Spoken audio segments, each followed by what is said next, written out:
evening. Welcome to the February 2nd, 2021 meeting of the Mount Vernon City School District.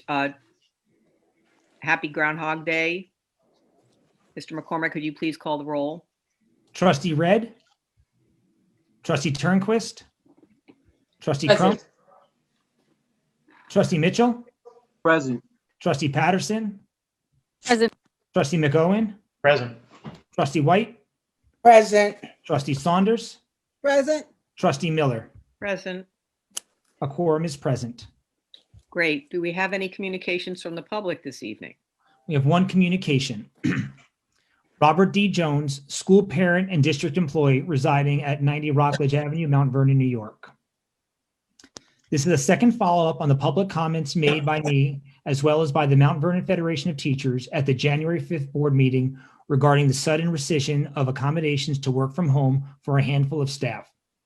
These staff have qualifying health conditions that make them at high risk of complications if they were to contract COVID-19. The number of highly vulnerable staff is only about 20 out of 1,800 district employees. At the January 5th board meeting, Dr. Hamilton chose not to publicly respond to our comments. At the January 19th board meeting, Dr. Hamilton did not directly respond to my comment. Over the past month, I and other vulnerable staff have received no or inadequate follow-up from HR. Some of us are forced to use up very precious sick days to avoid exposure to record-setting COVID-19 positivity among our school-age children. Other vulnerable staff have no sick days left and are forced into on-site work against the orders of their doctor and to put food on their families' tables. Again, please consider immediately reinstating the work from home accommodations for highly vulnerable staff. We need those accommodations until a time we can receive a second dose of the currently approved COVID-19 vaccines. Please remember, the culture of any organization can quickly be assessed by how the organization treats its most vulnerable members. How should we assess the City of Mount Vernon School District? Finally, despite CDC guidance, it is obvious that our school district should have never started on-site schooling in November 2020 without having COVID-19 surveillance testing in place. At the January 5th board meeting, I provided Dr. Hamilton and the trustees solid data that show whenever our district has on-site schooling, 2 weeks later, we see a corresponding increase in the COVID-19 cases among school-age children in Mount Vernon. The last 7-day COVID-19 positivity among school-age children in Mount Vernon has ranged from 11% to a stunning 17% during the time period of January 4th through February 1st, 2021. Also, on last week, Tuesday, January 26, 2021, Mount Vernon recorded 872 active COVID-19 cases, which is one active COVID-19 case for every 80 residents. Given these facts, I have 4 questions for Dr. Hamilton to publicly answer at this board meeting. Number 1, why are we not getting COVID-19 surveillance testing for all on-site district staff and students? Number 2, why are we seeing more COVID-19 cases among non-teaching staff compared to teaching staff? 3, given the resultant spike in COVID-19 cases in school-age children the week of January 25th, should the district have resumed on-site schooling the week of January 11th? Given what we know now, number 4, given what we now know, should the district have on-site schooling for the week of February 8th? Thank you, Robert D. Jones. That is the conclusion of public comments. Okay, I haven't heard those numbers, so I must be behind the times. I know the New York positivity rate is under 6%, but whatever. I don't have any comments on that. I don't know if anyone else does. I believe we've provided accommodations to people who've requested it, who absolutely have to have it, including enhanced PPE. Dr. Hamilton, you have a report this evening.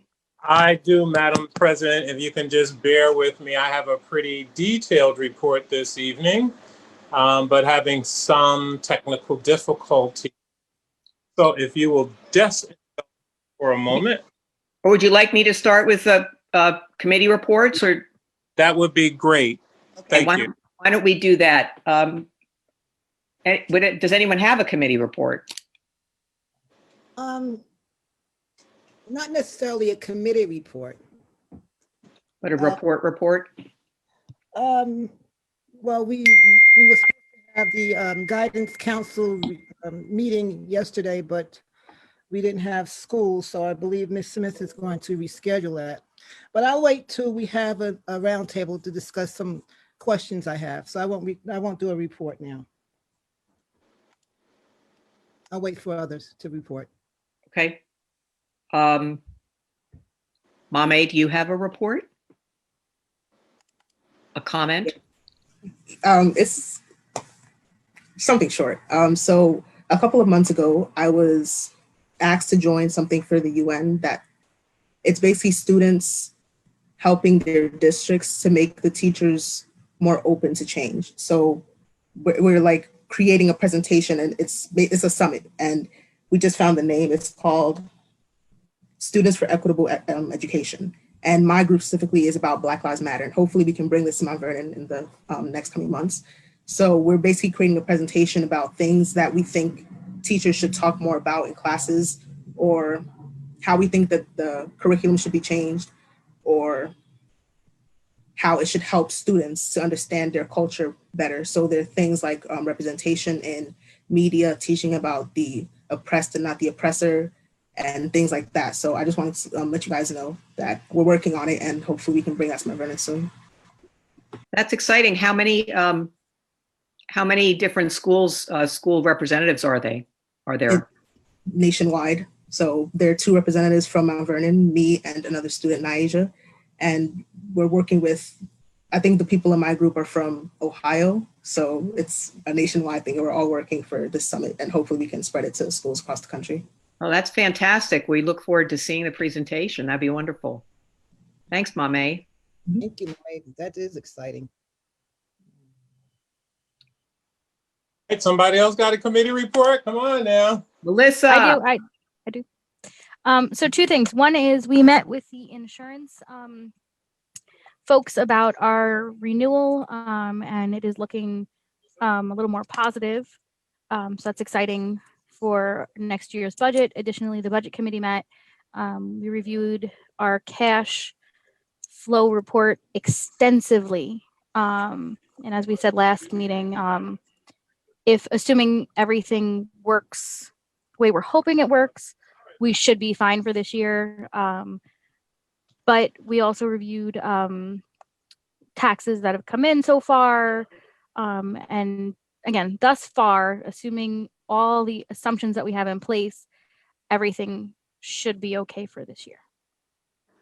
And everyone should be knocking on wood or something. I'll just do it myself. Just to make sure. But yeah, we should be okay. Okay, relative to what?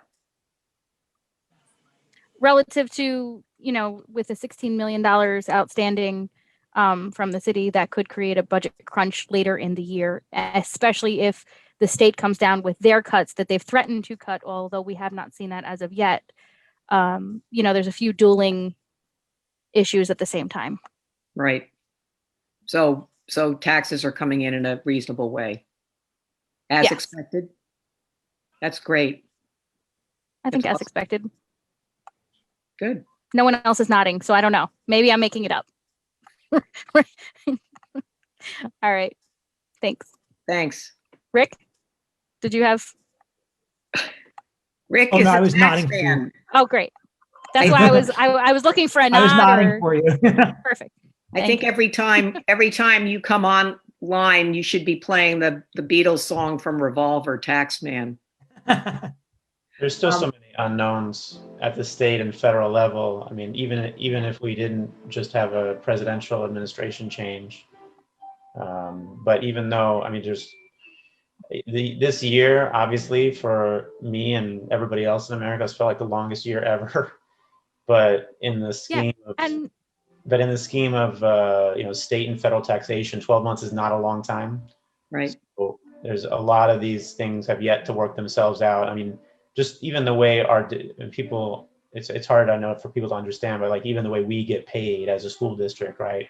When we get money from the state and federal, that's money, that was earmarked for us 3 years, 5 years, 12 years ago, right? So these things take a long time to process. So I know we keep telling people about potential budget cuts from Albany, and we don't know if that's happening. We've been talking about that for a year. It could happen for the next 3 or 4 years in a row. We don't even know. Correct. Additionally, there's been no communication. It's been like that, like, what is that, like a warning shot over the bow of the boat. Like, we've been told it may be coming, but then money comes in and it hasn't been cut. So then the question is always, and this is, a big question we've had a conversation about extensively in the budget committee, was if they paid us 100% in September, are they going to come back and pull 20% back out if they come back and say that we owe them, they're taking 20%, or is it 20% on what's to come next? You just don't know. And we were even talking, thank you, Mike, for waving, because that helped me. We were even talking about that we need the reporting done on the buildings, so we know the building condition survey, because that's going to be an issue as well when we look at what do we need in terms of budgetary money for the buildings. The fact of the matter is there will be things that have to be done. There are going to be safety things, and there are going to be things we'd like to get done. And that's a question when you're looking at the budget next year and seeing what we have space for. Well, I guess we're all looking pretty good for taking a proactive stance and making the tough cuts when we did. And with any luck, we'll get through without having to borrow, which would be fantastic. Okay, I am up and running. Thank you all for the save. I appreciate you. Anytime.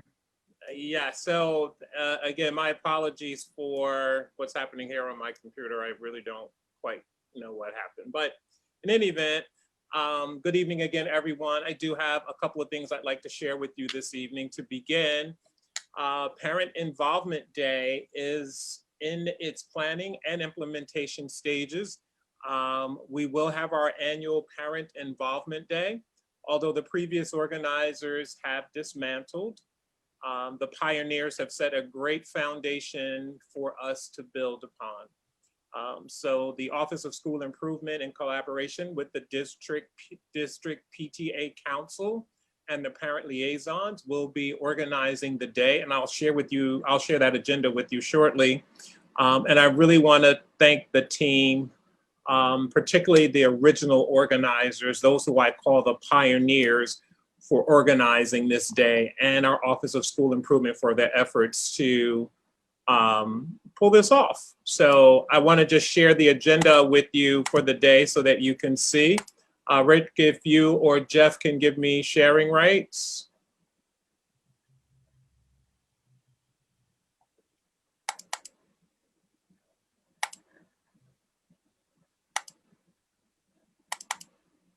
Okay. Here is the Parent Involvement Day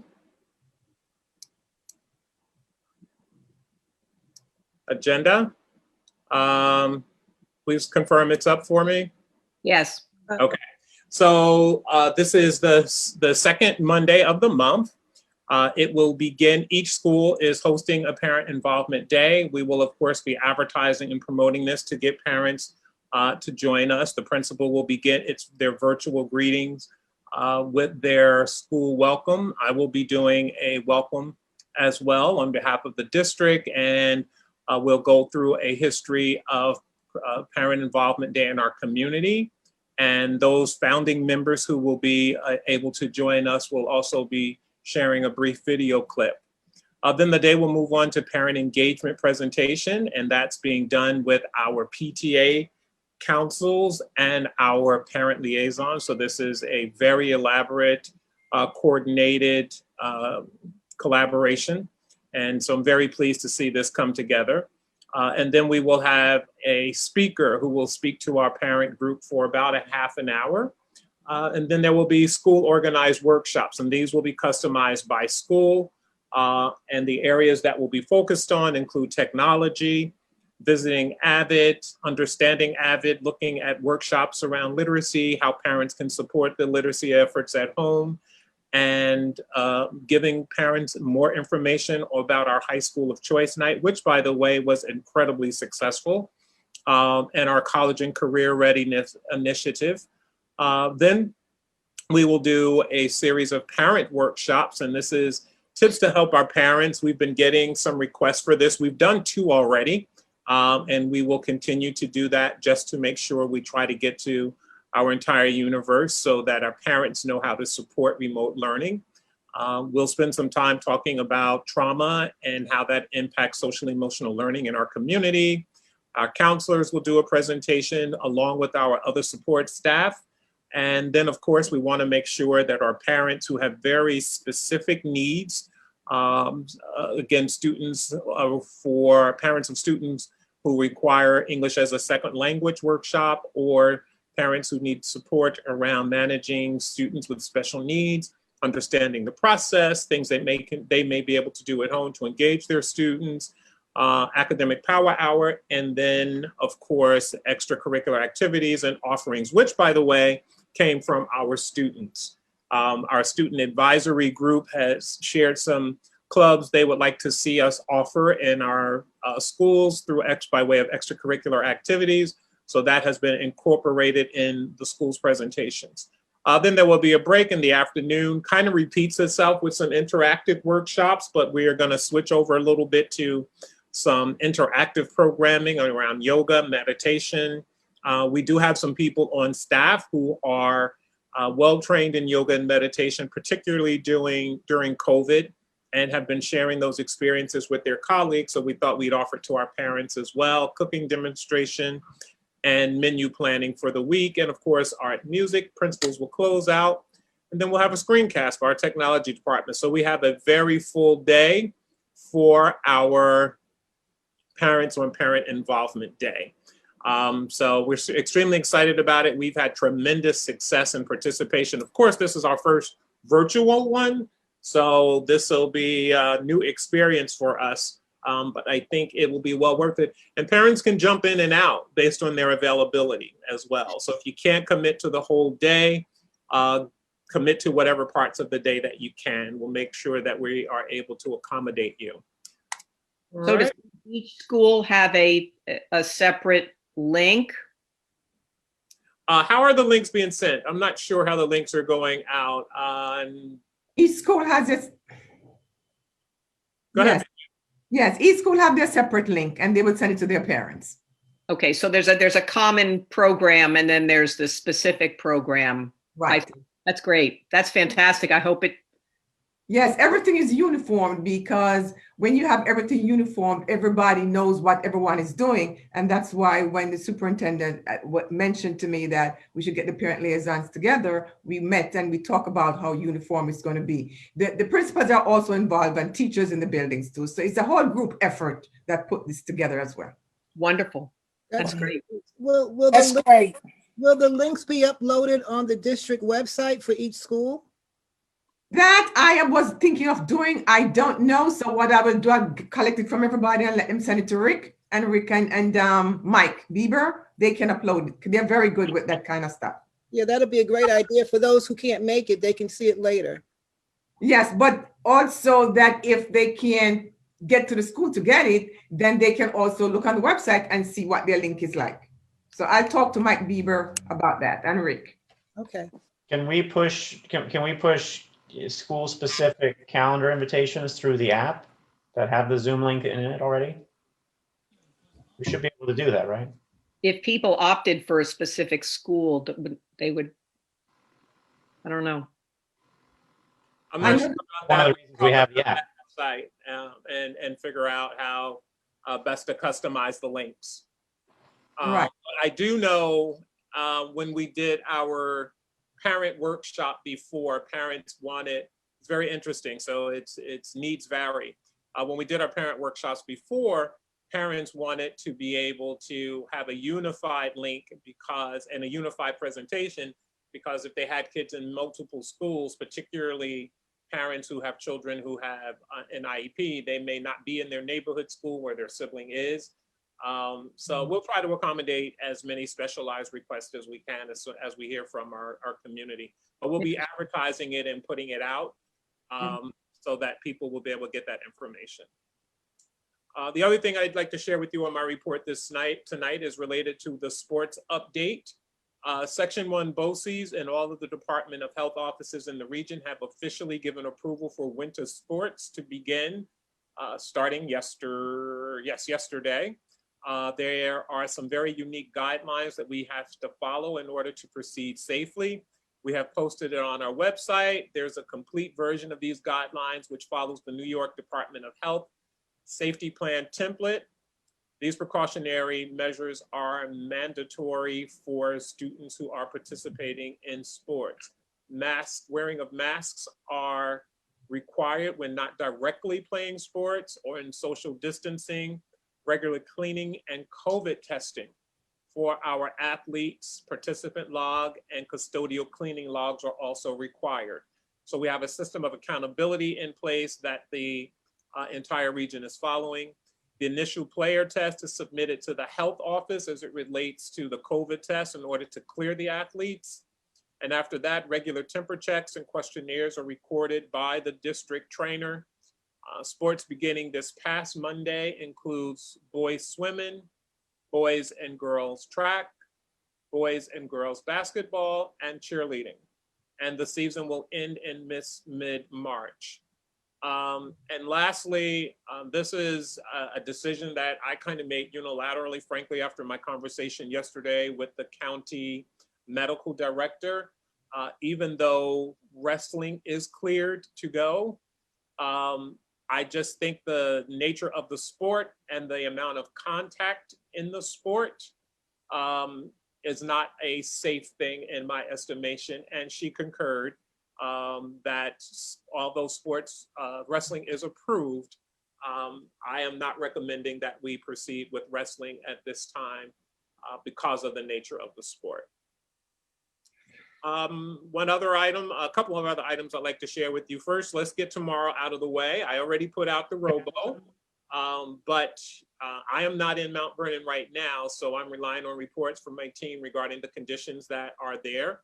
And I understand that the main thoroughfares are clear, but many of the secondary roads remain impassable. So tomorrow, schools and offices will remain closed. However, we will have another 100% remote day for teachers, staff, and students with an anticipation of returning on Thursday morning for a regular school day. And attendance today, by the way, by use of the virtual protocol that we put in place is we had an 87.5% attendance rate today. So for a snow day, it's pretty good. And so we will do another remote day tomorrow, and that will count as an instructional day, as today will as well. Okay. I've been very concerned. You've been hearing me talk about this in different facets about our students who may have demonstrated some regression.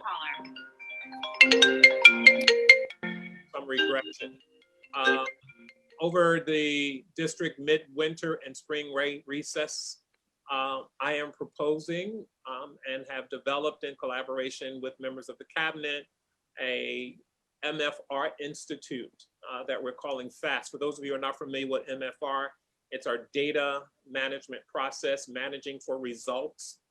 It's a system that I've created to help monitor how our students are progressing academically. And FAST represents our effort to focus on academic and supplemental teaching. So during this break, where teachers will be compensated if they choose to work over the break, it is not an obligated program at all. We will be available for students who have demonstrated regression. And this is an example of us going the extra mile to try to address students who may have regressed as a result of this year's learning loss and the gaps in our instructional environment as a result of COVID. We will be utilizing district assessment data. Principals will collaborate with their teachers to identify eligible students in grades 3 through 8 for midwinter recess participation. And again, this is targeted very specifically for students who have shown regression from the beginning of the year assessment to the middle of the year assessment, which is underway now. That window is just about to close. We will potentially expand the fast break program to include students in grades K through 2 for the spring period. but we wanted to focus on those 3 through 8 right now, as this is a new initiative. The FAST program is a virtual tutorial occurring in small groups. No teacher will have more than 5 students, and this will be one-on-one, effectively tutorial services that we are providing. I will be utilizing the generous donation of a local donation we received by a couple, a family. I want to say that they are in Mount Vernon, but they are not from Mount Vernon, but a nearby community. And they have made a donation at the superintendent's discretion. And this is partly how I will utilize that, along with many grants that I have asked principals to create, to get them to really think creatively and innovatively, to come up with programs and initiatives that will help support students in their learning experience. The program will provide general and special ed students with intensive data-focused remediation, specifically those who have demonstrated learning gaps due to the pandemic and shift in learning and teaching. The data will be utilized to identify students and to focus specifically on English language arts and mathematics instruction that is aligned to our learning standards. And eligibility is based on students who have demonstrated these regressions. So it will be a very focused, data-driven program. We'll run it for the 5 days, and we'll see what kind of gains we get. We will have a district administrator, district oversight to make sure that teachers are planning and using the MFR process to move students along. And this is a service that in most communities, parents would have to pay for to go out and do privately if they wanted to get this kind of remedial service in place for their children. And we are offering it to our students at no cost to the parents through this generous donation. And next on my agenda is tonight's student achievement presentation. This is our student achievement trends. We're presenting this presentation, which we have done before in a different format. So I just really want to be clear about that. You're seeing some new information because it's being presented differently, and we've expanded the window. This is in response to some misinformation that has been circulating, which we have updated and expanded for the benefit of those who may require further information. And all of this data is on the parent portal. And that's the other thing that I want to be very clear about. I encourage you to always fact check. And this information, the state makes it available. It's available on the district website. So it's always good to fact check information, and the data that we get, although we get it before our parents, of course, but as soon as that data is released to schools, it's put up on the parent portal for people to access. And as consumers of information, it's always good to know who's doing the research, but also what is the agenda behind the research. So this data that we're sharing with you tonight is right out of the portal, and we will show where we are academically. We will talk about some strategies that we've utilized. We'll identify some key terms that you may see on the portal that many may not necessarily recognize out of context. And then we will talk about next steps and where we're going beyond that. I want to introduce the presenters tonight in the order of appearance, beginning with our Assistant Superintendent, Dr. Waveling Bennett Conroy. She is our Assistant Sup, as we all know, for school improvement. Then she will be followed by Mr. Marlon Stevenson, who is our Director of School Improvement, our Grants Manager, and our Data Analyst, because that is his forte. Marlon will be followed by our Director of K-12 Education, Dr. Jeanette Babbles, and Baubles. I keep getting that wrong. Think of Bling. Bling. And then we will have Deputy Superintendent Dr. Jeff Gorman and our Director of Pre-K and Special Projects, Dr. Gail White Wallace. And then we will close it out with yours truly. So without further ado, I will turn it over to you, Dr. BC. Do you want me to share, or who's going to share the video, the PowerPoint? Marlon is going to share the PowerPoint because you are going to jump in on every other PowerPoint that we are going to show, because you're the only one who can jump in at this point in time. Everybody else is going to stay, and if you have any questions until the presentation is finished. Okay. Thank you. So first of Hold all, applause and hold questions. yes, we hold questions. Okay. And because it's a little bit kind of lengthy, so that's why I'm saying just hold the questions until we are finished. I want to say happy Black History Month to everybody, because it started yesterday, and we want to say we're going to celebrate it in a special way this year. And as a result of that, I want to wish everybody, happy Black History Month. Board of Trustees, Superintendent, members of the Cabinet, members of the public, good evening. And welcome to another Mount Vernon City School District Student Achievement Trends presentation. I was going to preface it by saying that you have seen this information, but I guess Dr. Hamilton stole my thunder, so I will just skip over and move to the next slide. Now, when Dr. Hamilton came, he came with a vision and a mission, and he quickly gathered his team around him, and he said to us, well, you know what happened? We are definitely going to go on a journey. And on this journey, we use the Education Act roadmap as a guide as to what we need to do. And in this Education Act roadmap, we talk about the ESSA Act, Elementary and Secondary School Education, which started in 1965 to 2001. Then we went to No Child Left Behind, which is 2002 to 2015. And then we are at Every Student Succeed Act, which is ESSA, which is 2015 to present. Now, as you know, the ESSA Act provides transparency and oversight on states and districts to ensure that all our kids are protected. No Child Left Behind also shows hold schools accountable for how kids learn and achieve. However, there was some controversial issue with NCLB because it penalized schools that did not show improvement. And then you have the ESSA, which is the Every Student Succeed Act, which is the main federal law for K-12 public education. It aims to ensure all students get a fair and quality education. So that was our Education Act roadmap. Then we looked at the multiple measures of success, which is under ESSA, which started 2017 to 2018. And I know you have seen this before. And this is more like a Bible. These are the criteria and the indicators that the state used to say whether your school is doing well and it's not doing well.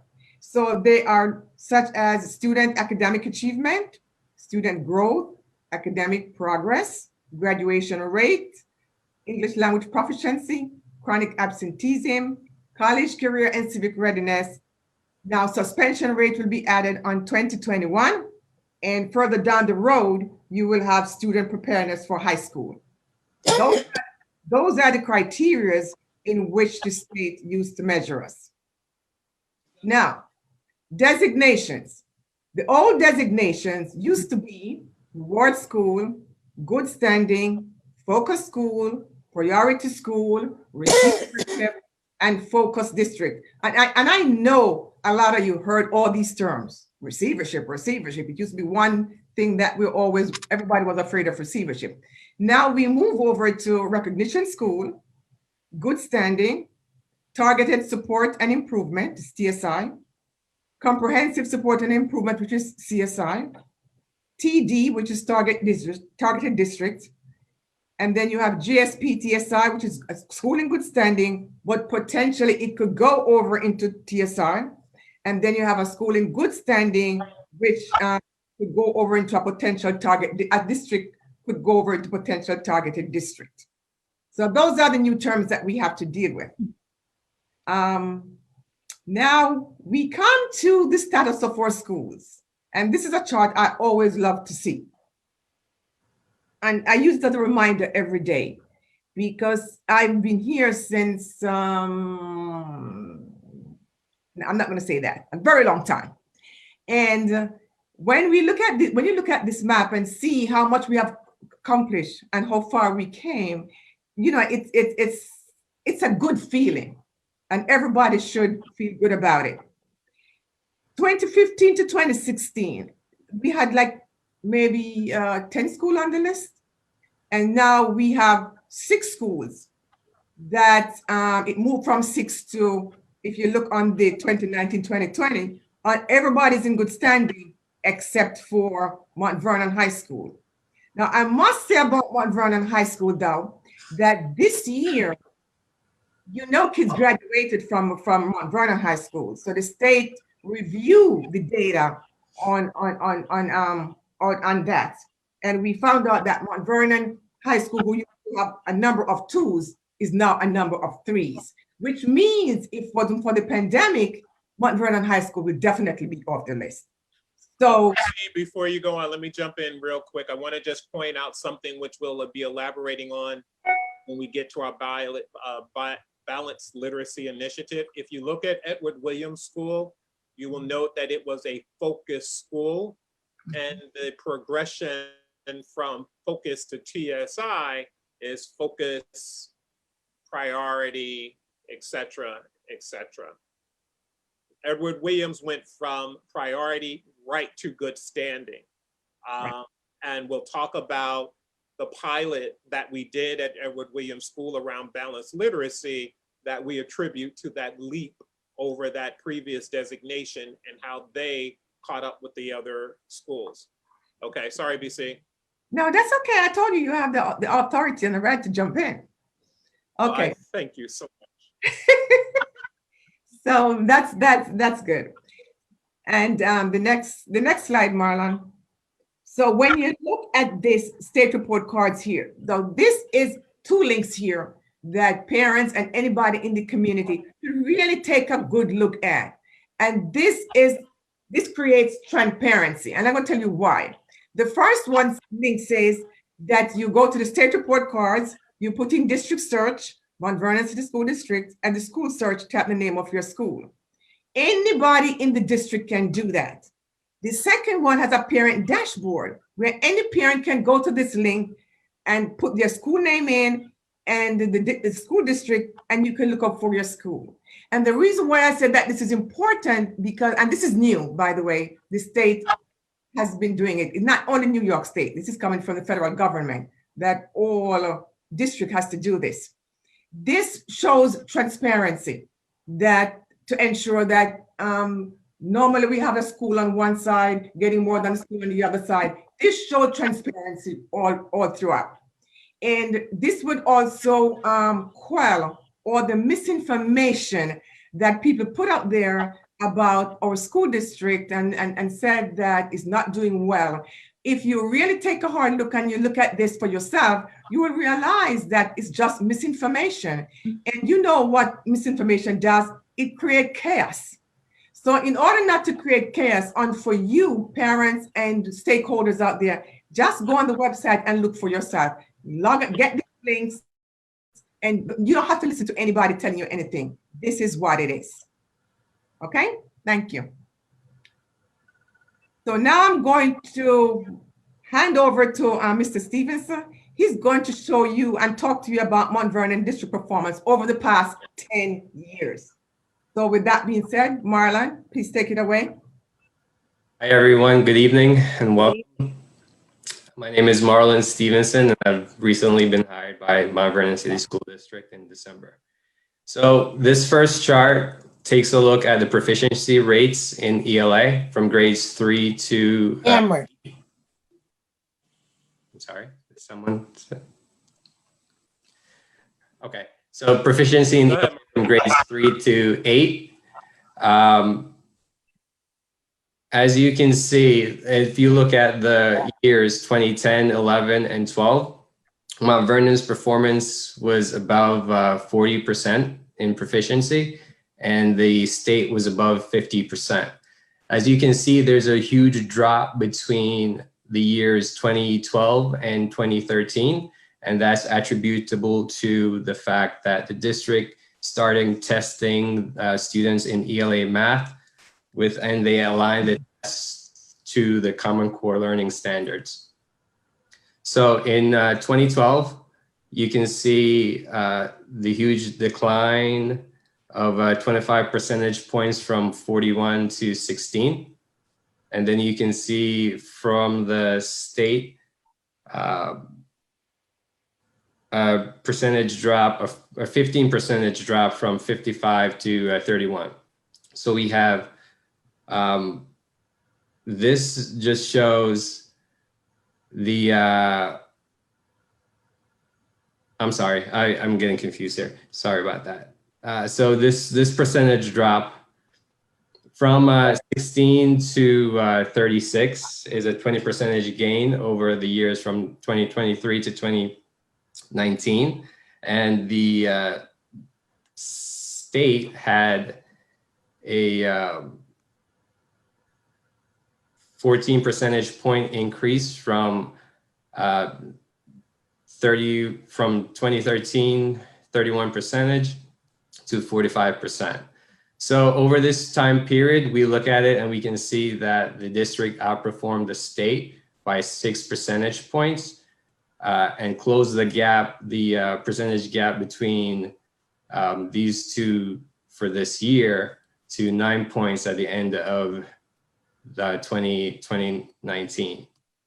The other thing, back up Marlon, before you leave that chart, what happened in 2012, 2013 across the state was the measures were changed. So that drop, as you can see at the state level, everybody in the state experienced that. That was happening not just in New York, that was happening in New Jersey as well, where the change of the states, the various states assessments to comply with the various federal regulations presented this huge decline. So you really can't compare 2010 through 2012 to anything beyond that, because the measures are different, the assessments are different, and they are just in two entirely different categories. So when you're asked for a 10-year spread, the reason that had not been done heretofore is that everyone in the state got a new starting point in 2013.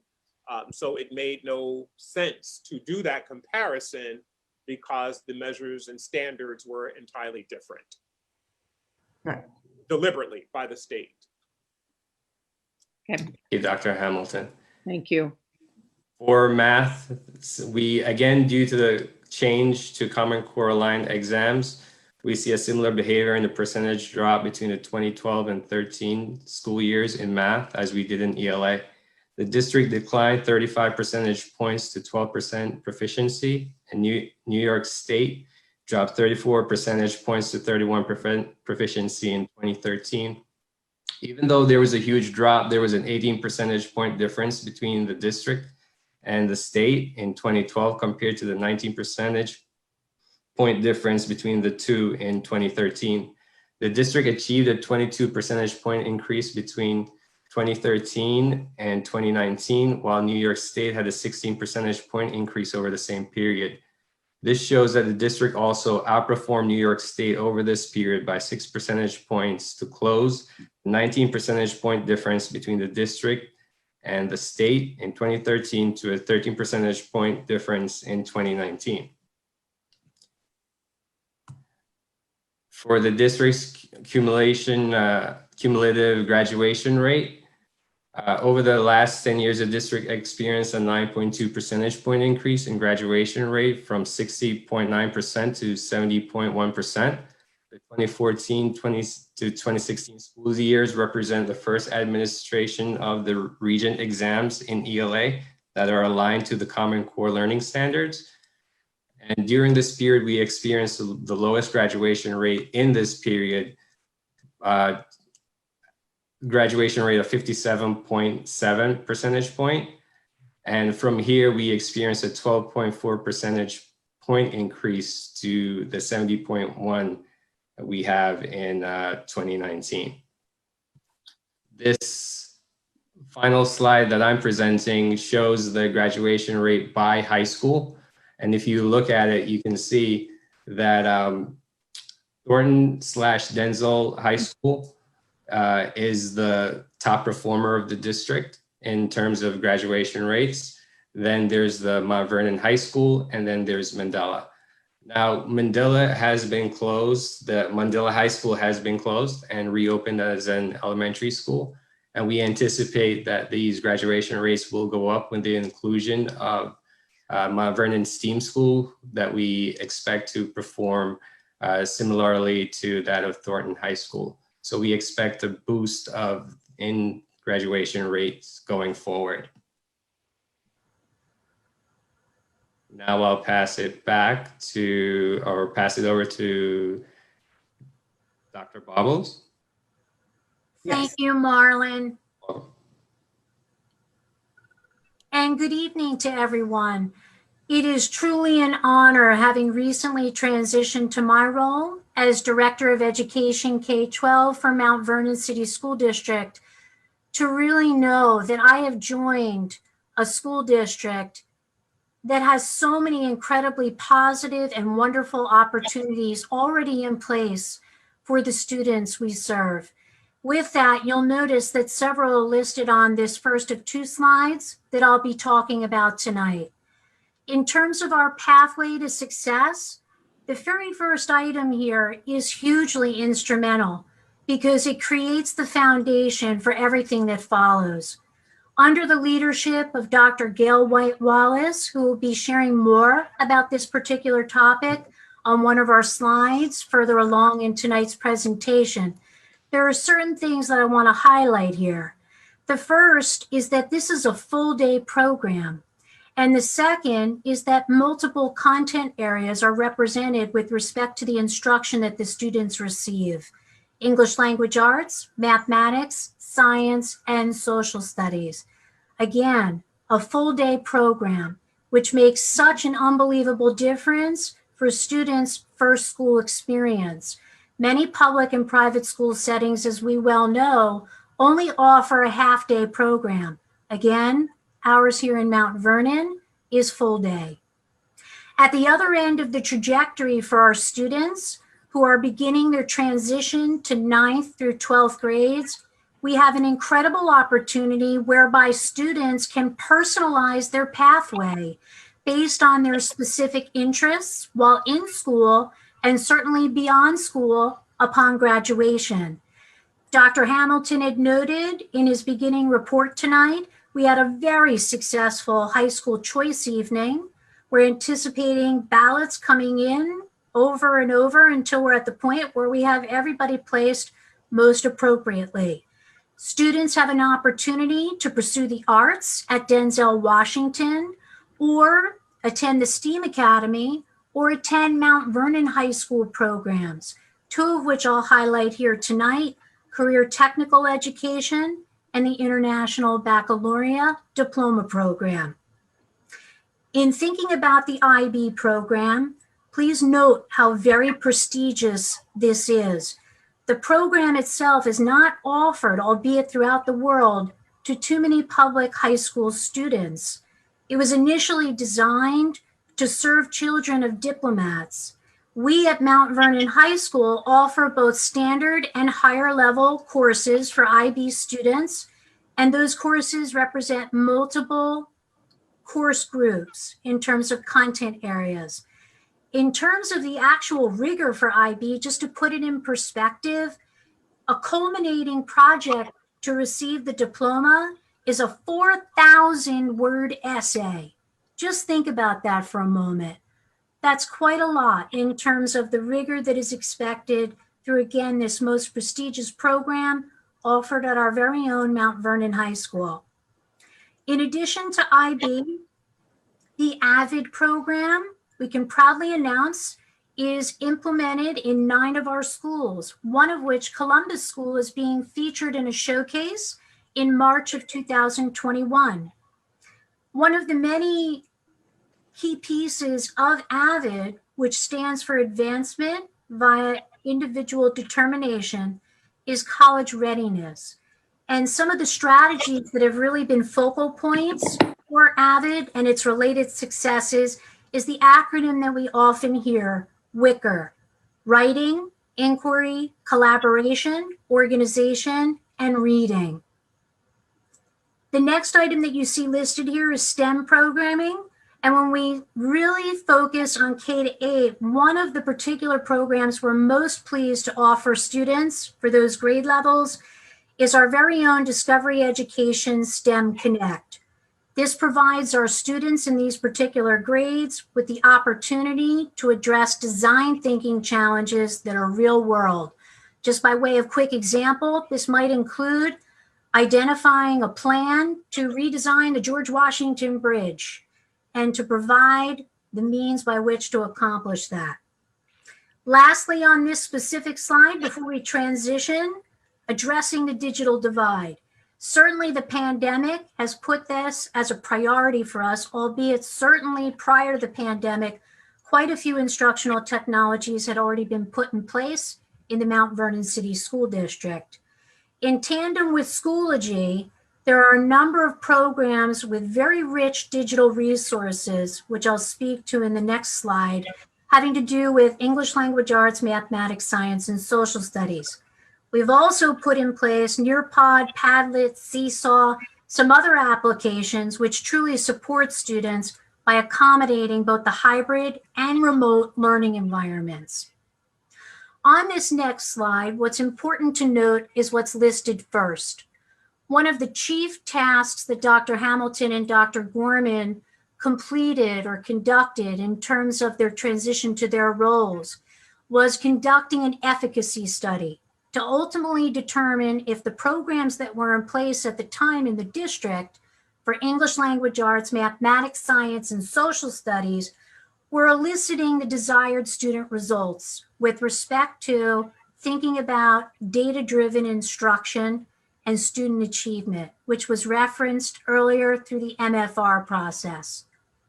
In looking at the programs that we have in place for these particular content areas, those results led us down the path of selecting HMH's Collections and Journeys for implementation for ELA, Envision Math 2.0, Discovery Education inclusive of our science tech book, as well as HMH US, American, and World Histories for social studies. Quite a bit in the way of the digital resources for those specific programs include what's listed in the next bullet, benchmark assessments. The purpose of benchmark assessments, something that's been in place in the district, is to ultimately monitor student progress at key times during the school year. And this is inclusive of multiple content areas. Again, the 4 that are represented in the second bullet on this slide. Once benchmark assessments are administered through a calendar that we set for our teachers with principal feedback earlier in January this year, we analyze the results from those assessments, which of course include iReady for reading and math, as well as DIBELS and its accompanying TRC assessment to make sure that we're informing what we're doing for children on a day-to-day basis, daily lesson planning, and also unit lesson planning for that matter. When we think about DIBELS, just to give you the reference there, that stands for Dynamic Indicators of Beginning, or basic rather, early literacy skills. TRC is text reading comprehension. For students, we are able to determine where they are as far as readiness after these particular assessments are administered.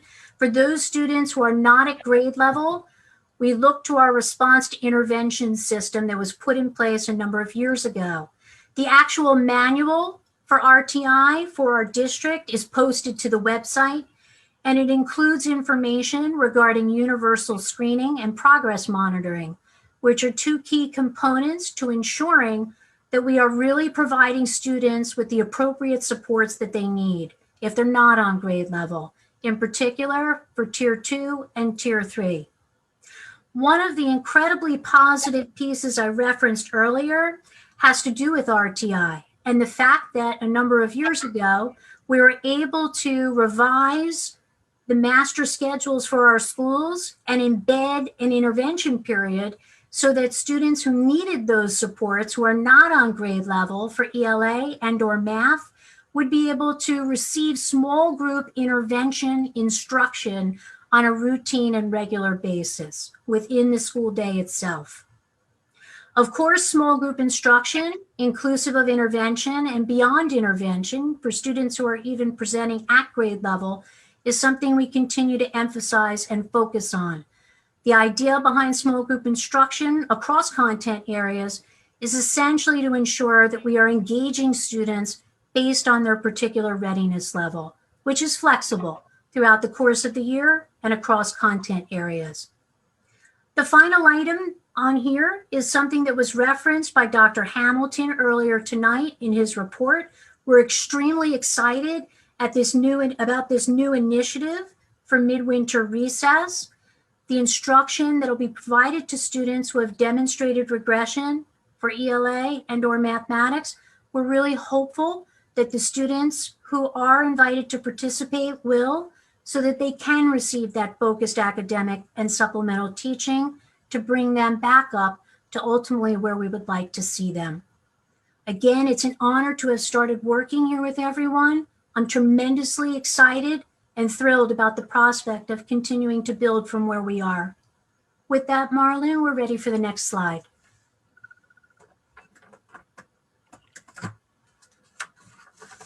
Good evening, everyone.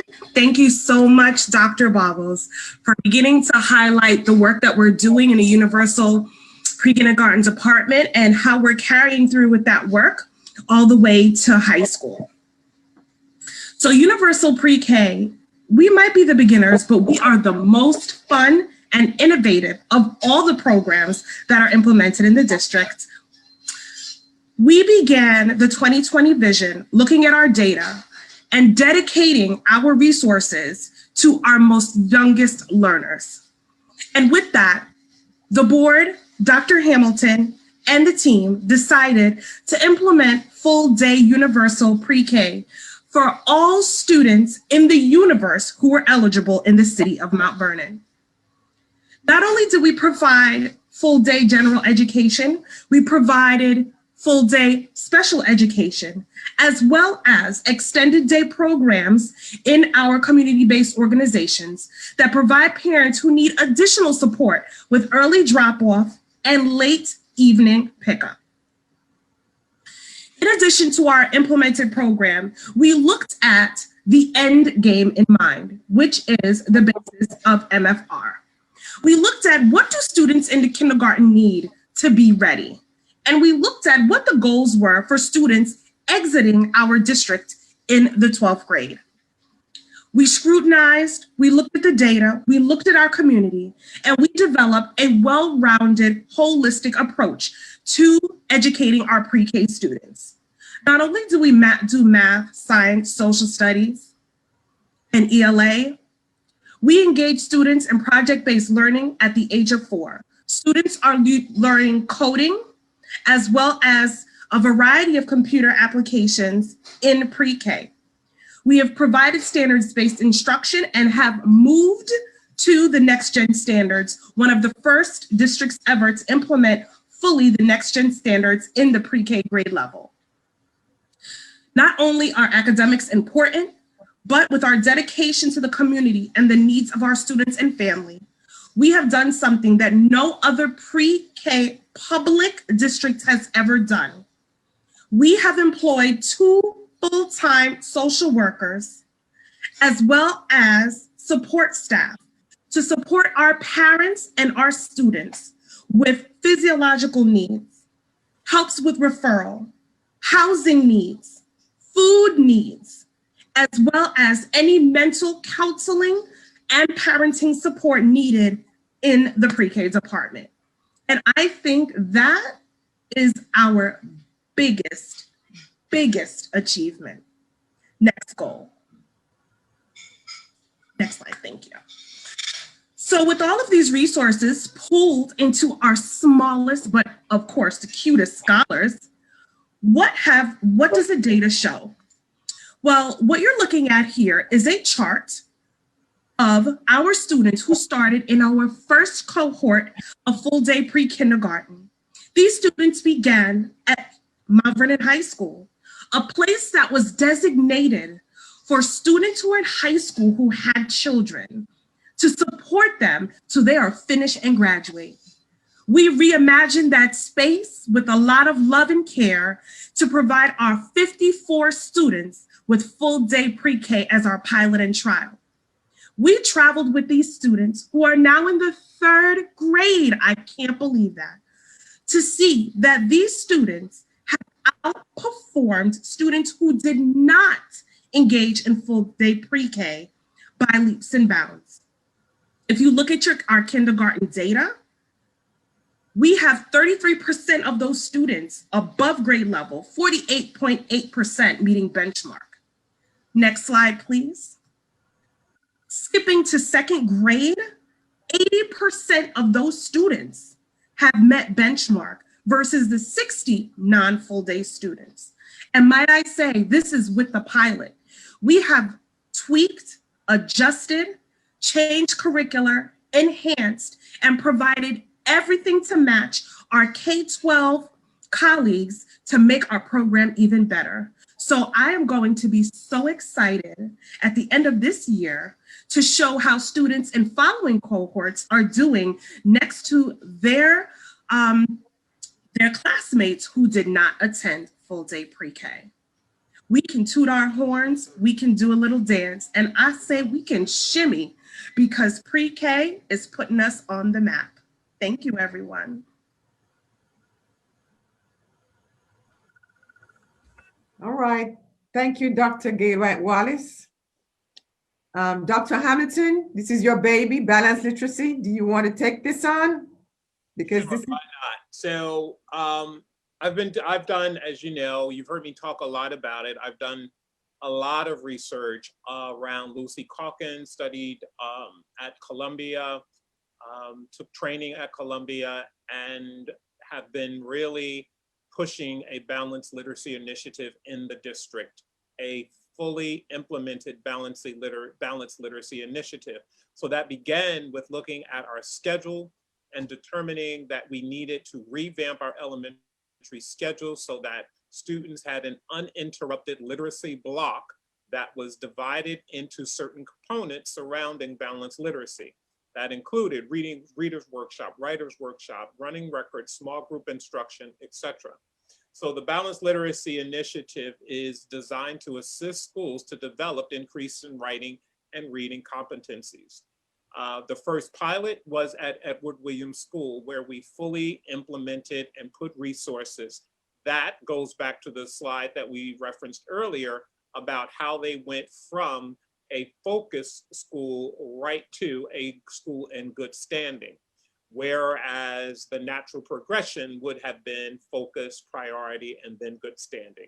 And it was because of the efficacy of the implementation of balanced literacy with the support of Principal Waterman there, who is also well-trained in balanced literacy. And we are now expanding that initiative into Grimes, Graham, Parker, and Benjamin Turner schools.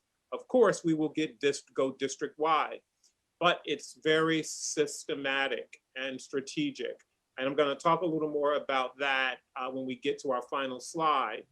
And I appreciate your indulgence. I know this was long, and there is a reason that we're giving it this kind of detail and specificity so that you are informed and you can speak to the strategies that have been implemented in the district when misinformation is floated about by people.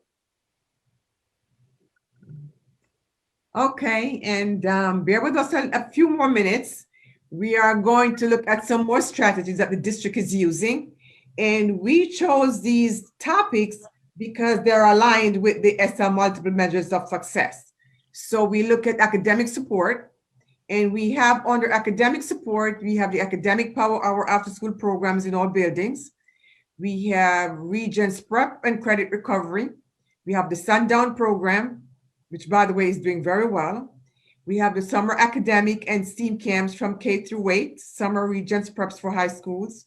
We target all students inclusive of subgroups and are closely monitored to ensure rigor, instructional effectiveness, and student attendance.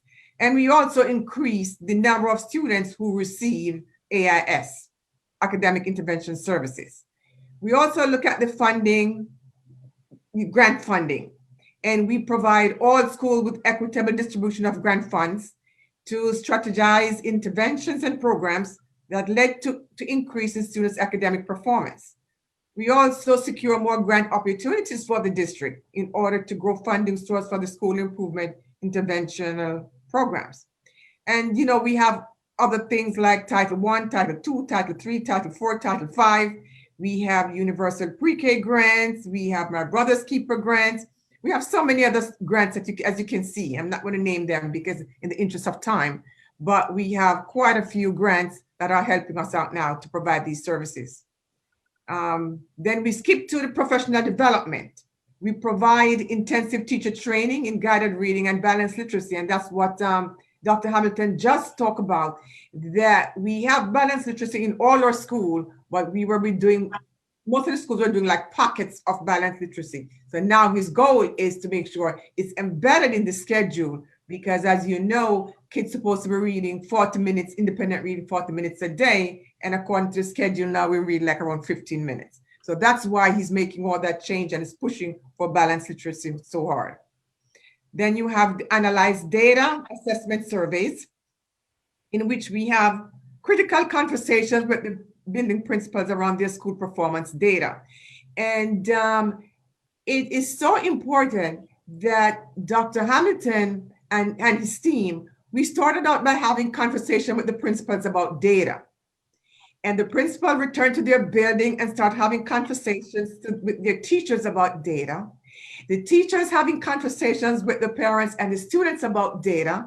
And when we walk into the schools to do like a walkthrough or to do a review, DTSDE reviews, kids are telling us how they like their lexile levels, how they want to increase their lexile level by a certain amount. So you know that some courageous conversations are going on around data.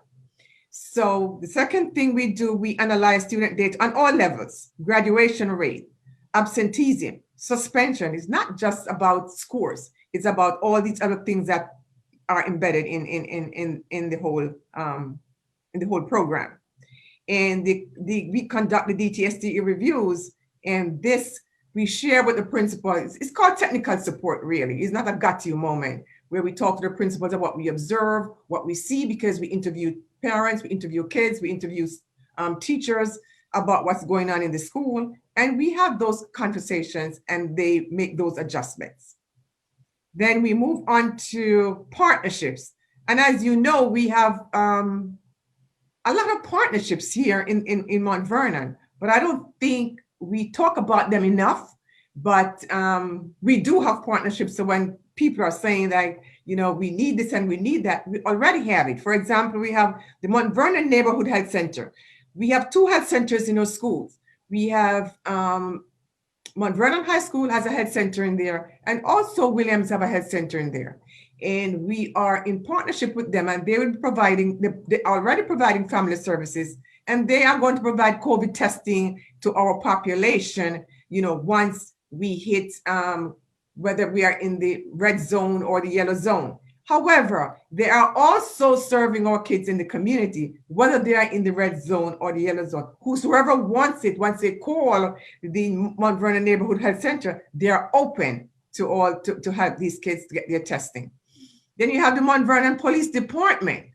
When people are saying defund police, we are saying, okay, we are going to work with our police department. We create a police academy for our young people in Mount Vernon High School. And they are working very closely with those kids.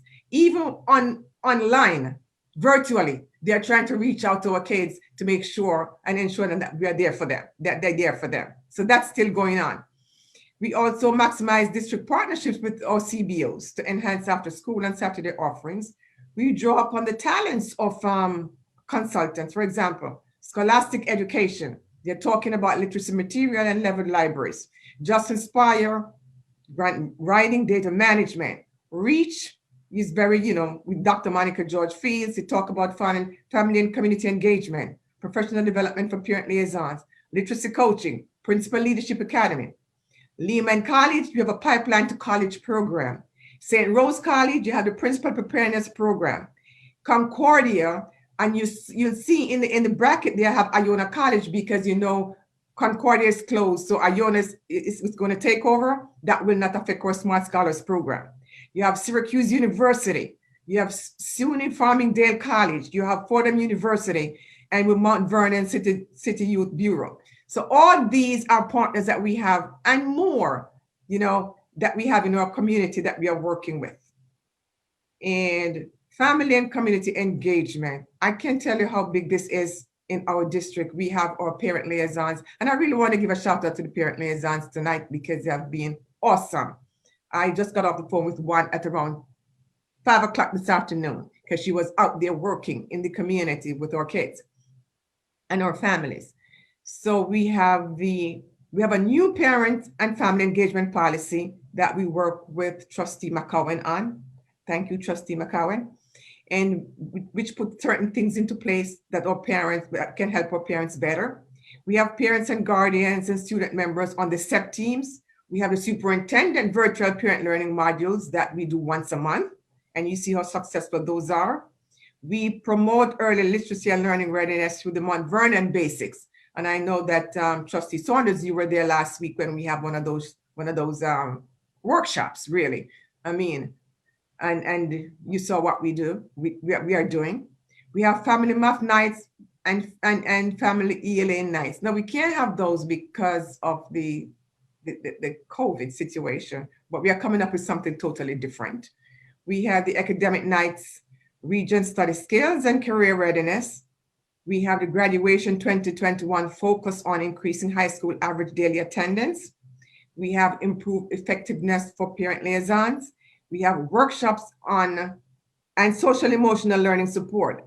Whatever we have done, whether it's curriculum instruction, whatever department, we also embed social and emotional wellness in our programs. Everything is covered by that, and mental wellness as well. As a matter of fact, we reach out to Michael Orth with WJCS also on the mental health, and they are bringing in trainers into our community to train our teachers on how to become youth trainers, youth mental health trainers. And we continue to increase community partnerships to support student success. So I think that's the last one on this slide here. No, college career and civic readiness. We expanded our career and technical education offerings. Now there's a grant that the Mount Vernon Youth Bureau has. It's called Youth for Life Grant, which will also work with the CTE program to provide training.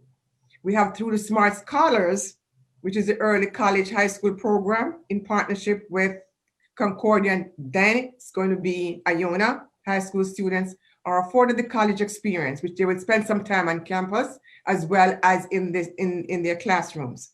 And we also have the Pipeline to College Partnership Program in Lehman. And we are using those. These are really exposing STEM students to careers in the area of math and science. So we have a whole bunch of things going on, and we want our stakeholders to know about it and help support us and help support our kids during this time as well. And then I'm going to hand over to the superintendent. He's going to talk about the next steps, and he's going to close out. So at least everybody can get to go home a little bit earlier. First of all, I want to thank the team. Phenomenal, phenomenal job. Dr. BC, Mr. Stevenson, Dr. Bobbles, Dr. Gorman, Dr. Gail White Wallace. Just thank you for pulling this all together. But as soon as I finish this slide, Marlon, I'm going to ask you to go back to the data slide. So there are some things that we have to do. One is we are very well aware that despite our efforts, there are some people in our community who do not know all these things that are going on in our district. And we know we need to communicate better. And we know that we need to have a very specific marketing strategy so that misinformation is very easily discredited. But we have to also know that our district needs have changed dramatically. We have shifted abruptly to a one-to-one technology initiative in our district.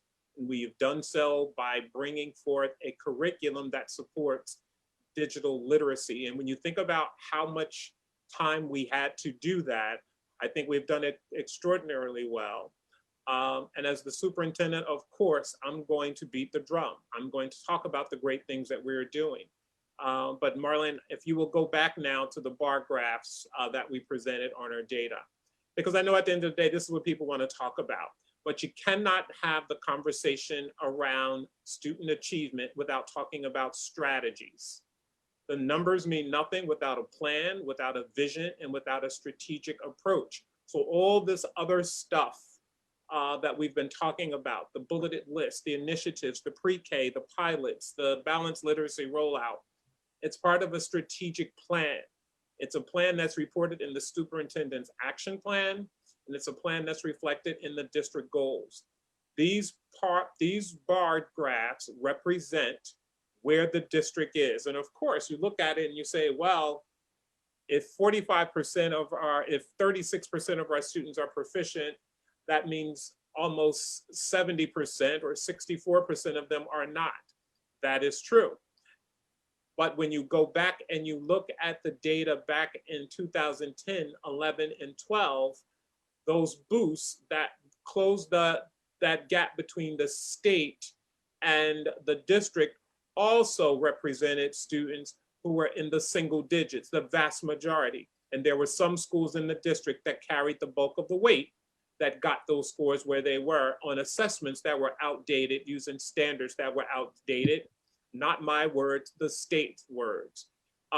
So these are results we should be proud of. Click over more, Marlon, to more data. The same thing with math proficiency.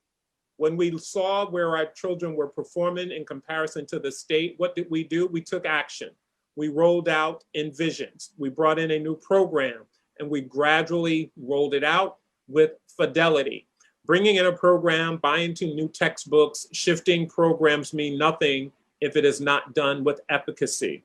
And you've heard me say before, if you're going to bring in a program, you got to make sure it looks just like the picture on the box. So you can't leave out some of the ingredients and expect it to look like the picture on the box. You have to be strategic.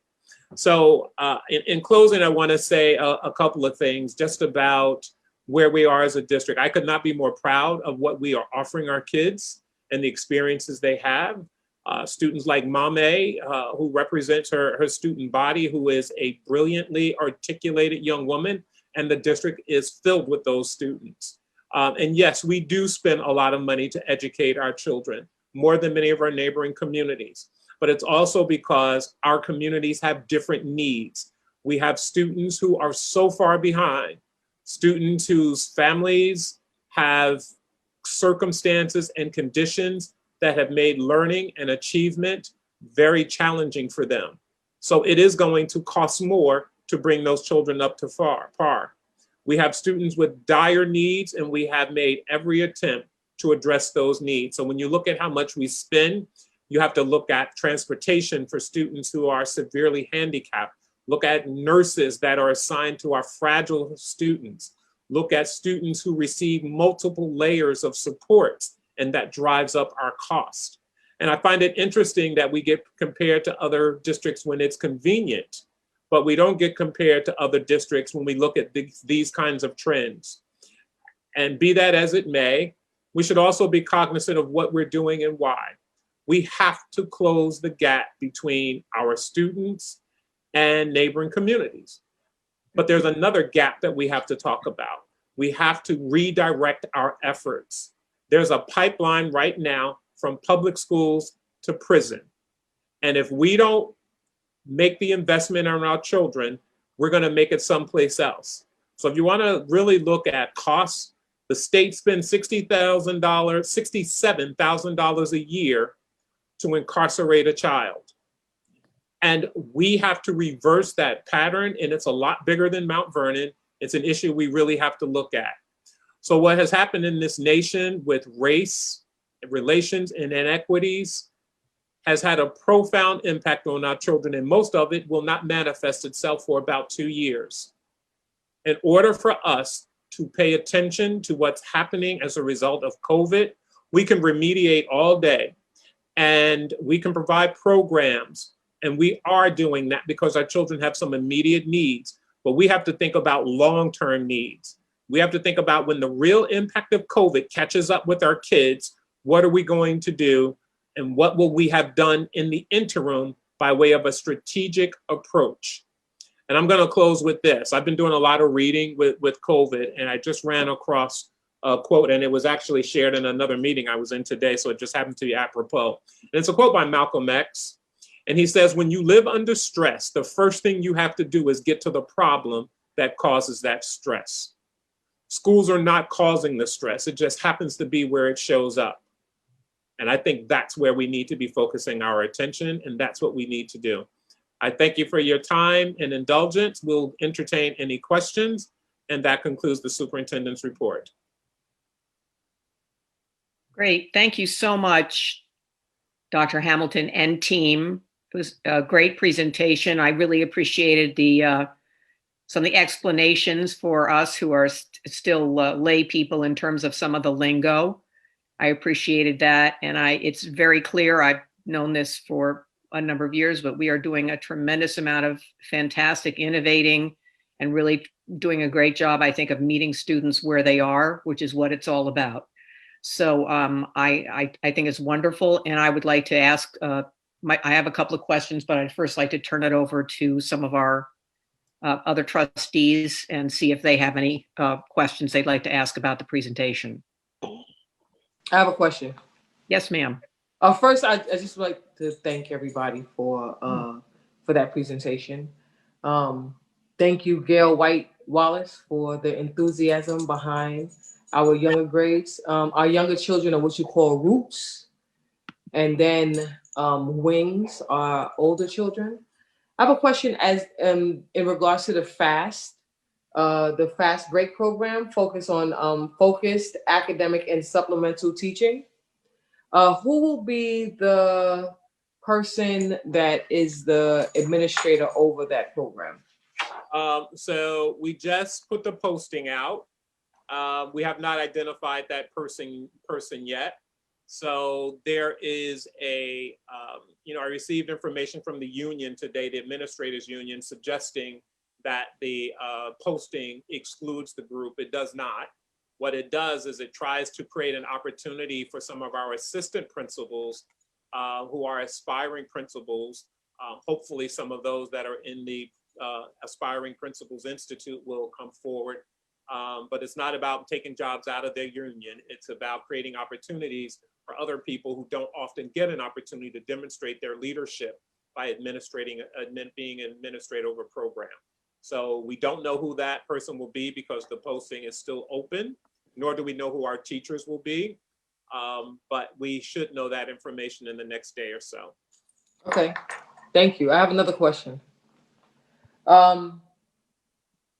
So I would like to thank the team that put together the slides, and I'm a numbers person, and the graphs also helps when you are trying to explain the performance of the school. I would like to also thank Dr. Hamilton for pointing out the school to prison pipeline and how much money is being put into prisons versus being put into schools.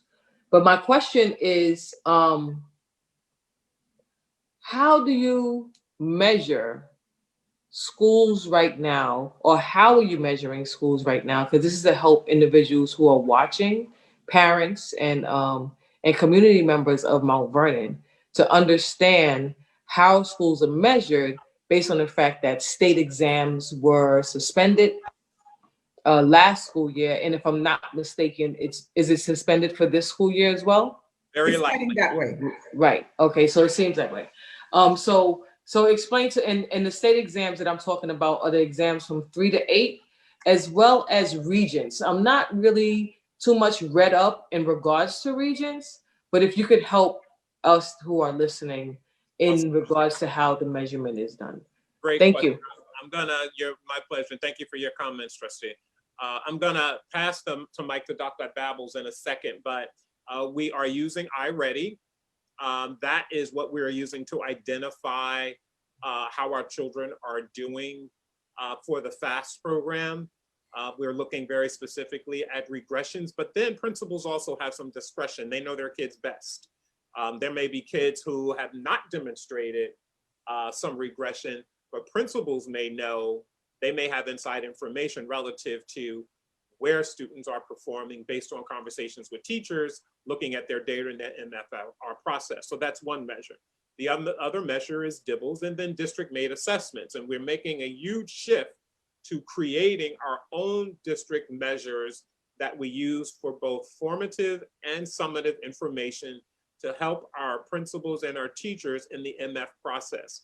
Dr. Babbles, you want to talk about where we are in that process? Certainly. So at the beginning of this school year, I believe the first window, the beginning of year iReady assessment window for reading and math took place pretty much in the month of October, maybe somewhat into the beginning of November.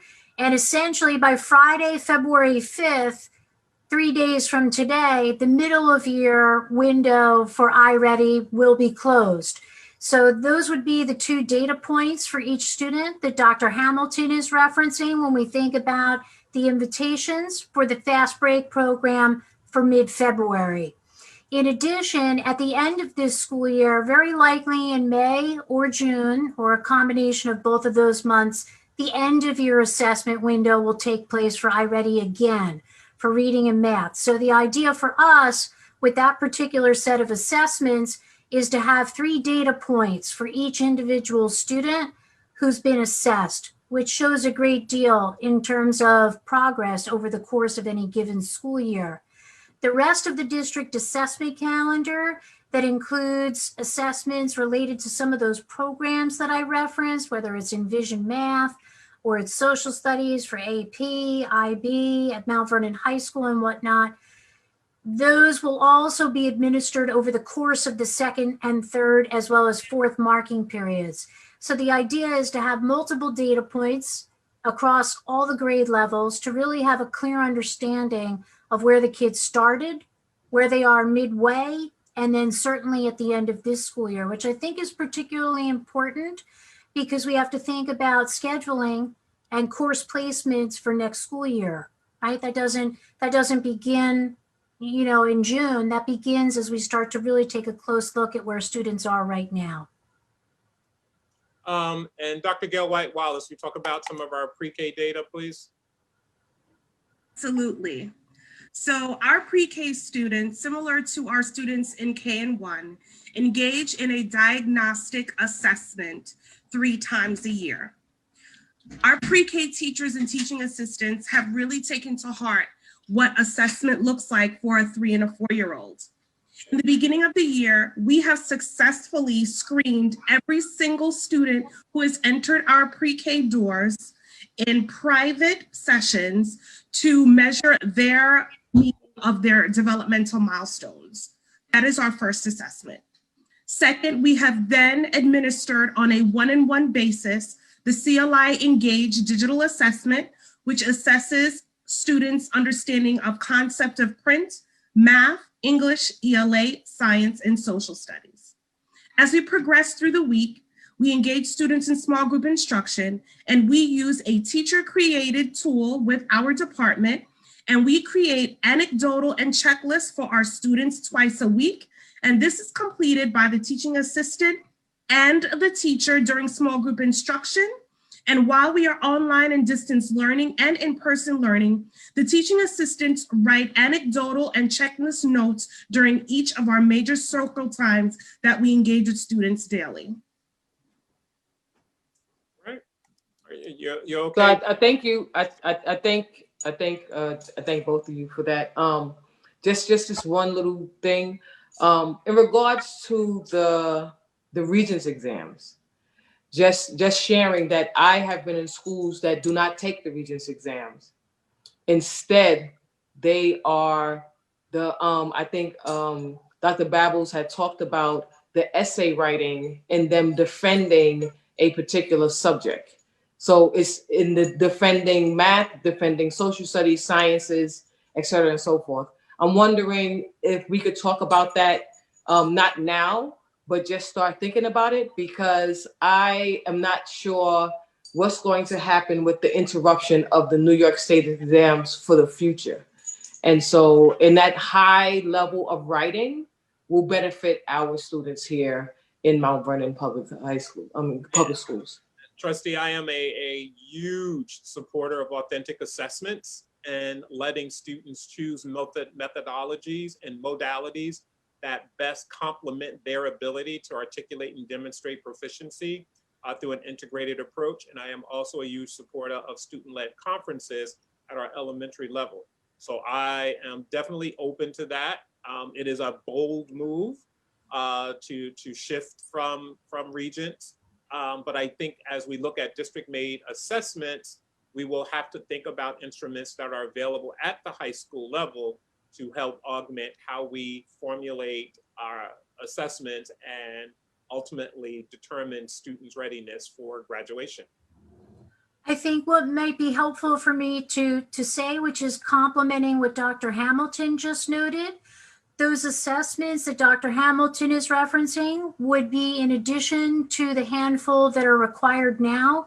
Even with the pandemic underway, the district assessment calendar includes writing pieces that students are required to complete for the balance of this school year, which would mean for high school students in addition to elementary and middle.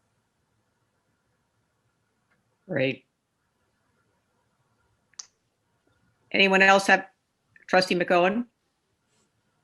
Hi, everyone. Thanks for that update and report. I know we get some of that data and piecemeal throughout the year. It's always good to have it in a comprehensive way, so I appreciate that. I don't really have a question. I just want to make two larger points and emphasize a few things, especially looking at what Dr. Babels and Dr. White Wallace and Dr. Hamilton have talked about, and that it is impossible to overstate the difference in this district between now and 8 years ago. Our school district looks completely different than it did 8 years ago.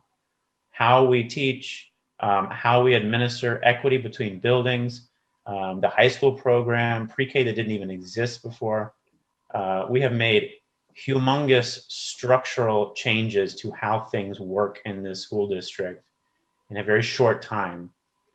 And the only reason those things worked were because we had competent, amazing leadership and administration that saw it through. We had the support of the community.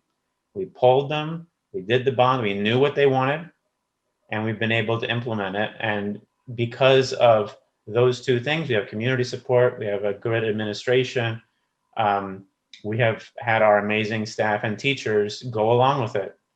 And our students. And I say all that to remind us that, to me, yes, we still need to improve our numbers. I always care about the numbers. I used to be a scientist. I'm very data driven. But the important thing is to look at the trajectory and the context. And both of those things are extremely positive. It would have been very easy and a different thing altogether if, when Dr. Hamilton and his staff had come in, we'd say, you don't need to change anything. Everything is already perfect. We just need you to get the test scores up, right? That would have been a very easy task. That is not how this administration works, and it's not how we as a board have worked, at least since I've been on it. We think very long-term. We are not pumping and dumping stocks here. We are raising and investing in lives. And these changes that we've done, like Dr. White Wallace was talking about, the changes at the pre-K level and how we've already seen some really solid and positive data just in the 3 years since that's been going on. You wait and see Mount Vernon in 6 and 10 and 20 years from now, it's going to look completely different, a completely different place because of these investments that we've made. So no, I don't care that the graduation rate is, slightly increased or flat in a lot of ways. And I don't care that we still have a delta with the state. What I care about is that that delta shrinks every year and it grows every year. And it's this kind of stable progress that will save the lives of these kids, including my own. I care a great deal about this investment that we're making and the stability of it. So I want to applaud everyone and applaud the community for sticking with us. It has not been perfectly smooth. There have been bumps and there will be more bumps. But this train has stayed largely on track for a lot of years through a lot of huge changes. You look, I mean, think about all the things we've done. You can't compare us to any school districts in the county or the region, or maybe even the state, for the amount of seismic changes we have been able to pull off. So I'm thrilled that our numbers didn't go down. And not only have they not gone down, they've stayed steady and increased. So kudos to everyone. Thank you for that, Trustee. The second point I just wanted to say is what Dr. Babels and Dr. Hamilton and Trustee Turnquist were just talking about, and that's the pandemic and the effects of the pandemic and the acknowledgement that we are not even beginning to see the repercussions of what we're going through. And I am so grateful that we have an administration, a board that is so keenly focused on equity, because this pandemic is destroying lives now. And what we are trying to do and what we have to keep trying to do every day while we are here is to try and keep it from destroying lives in the future. Because the disparity that was already there between different, we have racial disparities, we have socioeconomic disparities, we have job opportunity disparities, we have arrest and incarceration disparities. We have all these things, and the pandemic has made all of them worse and harder to deal with. So we've already been focused on this and vigilant about it, and we are going to have to double down over these next few years to make up for this. I mean, this thing that is going to just exacerbate every problem we already know about. And it will take a very targeted and community supported effort to try and compensate and recoup these losses from these months and now almost a year of disruption in what had been an improving, I think we improved a lot in equity in the last 7 years. And then this last year has just undone so much for every school district. So it's incumbent on all of us to be vigilant. And once we have a vaccine, that's great. That's the beginning of the healing and the repair from this year for the minds of our students. That's all I got. Okay, great. I just have a comment. Can I just jump in? Absolutely. We did talk about iReady and Dibbles and Avid. Do we have to shift gears now that we are mostly digital learning? Is it harder for some students, or are there other ways are there other programs that we can use or utilize for, now that we're in this all digital age for our children? Because I know a lot of them are struggling. Of course. I mean, we're only a few months in, and there is going to be an implementation dip because it was thrust upon us, and we did not have the luxury of being able to be as strategic with this rollout. So we've been training teachers and implementing simultaneously, which is not ideal. So of course, we're going to have to retool and rethink our curriculum. There are some students who will still learn under various methodologies, including using digital tools in combination with the regular or traditional methodologies. And we have to find that balance so that we continue to work with our children. This was very abrupt. So no, it hasn't been as smooth as we would have liked. It has not been consistent with the strategic approach you saw tonight with every other initiative we've done in the district. We just switched overnight, almost literally. We did. Does anyone else have any comments or questions regarding the Trustee White? I just want to say thank you to the leadership that we have, and especially, as you all know, a teacher for life. I want to thank the teachers who have implemented this into our students, who are the backbone right now of making sure all these programs are working. But to the leadership for passing it down to the principals, principals passing it down to the teachers, you're doing a marvelous job. Thank you, trustee. I can attest to the pre-K, universal pre-K program. I saw firsthand, or I can see firsthand what she's doing. Dr. Gail White Wallace, thank you so much for all your hard work. I appreciate it. Same here. I Same have here. As to a child, as having a student, I'm sorry, Dr. Hand, if I could just say something really quick. My daughter was part of the pilot program at the pre-K at the high school. And I saw firsthand just the passion, Dr. White Wallace. We appreciate you, and we appreciate the importance behind behind the machine that is trying to ensure that our children are able to have the literacy in place and have a balanced literacy, as Dr. Hamilton put forward. And I want to also shout out our counselors, our guidance counselors in every last one of our buildings right now who are dealing with not only students that are regressing for various reasons, but the kids are facing cabin fever, things like that. You haven't seen your friends physically. You can't come outside. You can't hang out on the weekends. We can't have this, do that. So shouting out our counselors on today because they're doing a lot. And we're talking mental health as a whole, so that's our teachers as well. So I'm just piggybacking off to shout out to teachers and our students who are actually digging and dealing with this as best they can. And of course, rounding it off to our parents. Thank you. And I want to truly acknowledge my cabinet. I'm telling you, these are some of the most dedicated, hardworking people. We fight like family, but we get the job done. And I appreciate every one of you. And I probably don't say it enough, frankly, particularly of late, because we have been just moving constantly. So I want you to fully acknowledge how much I appreciate this incredible team of leaders.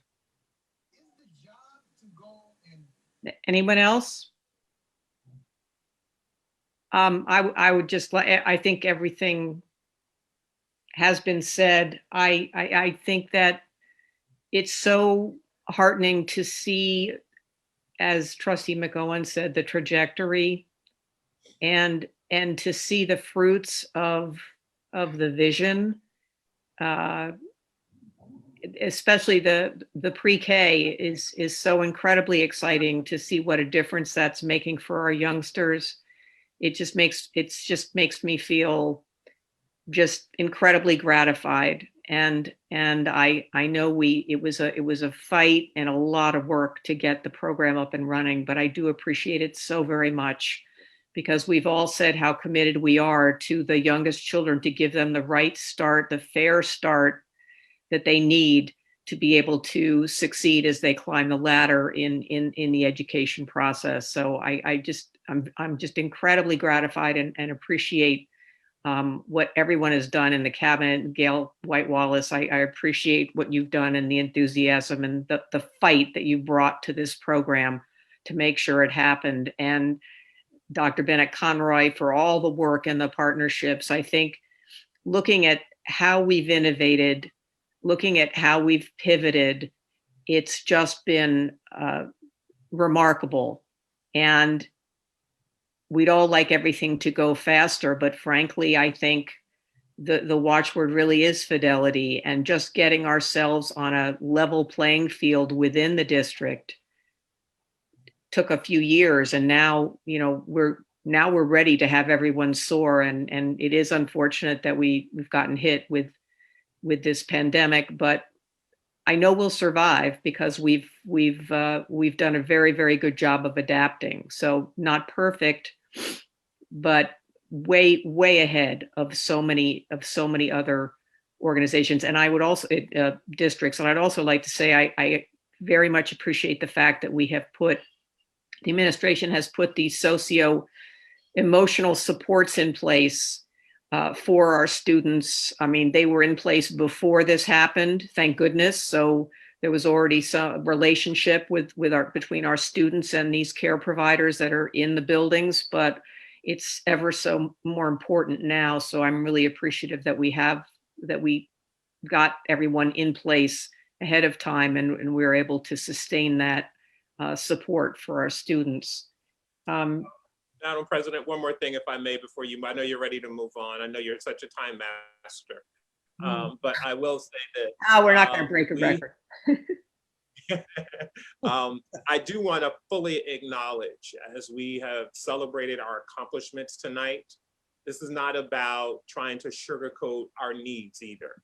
This is not about trying to mask the fact that we still have children that are not proficient. We still have children who are struggling. We do have some students in the single digits. We're not going to mask that. That is a fact. We have children who are in a pipeline to receive special services because of learning disabilities that we are continuing to ramp up and address. But overall, our progress in spite of those kinds of challenges continue to demonstrate that we are moving in the right direction. So I wanted to just fully acknowledge that so that no one would think this was about overlooking those things and acting as though those facts don't exist. They do exist.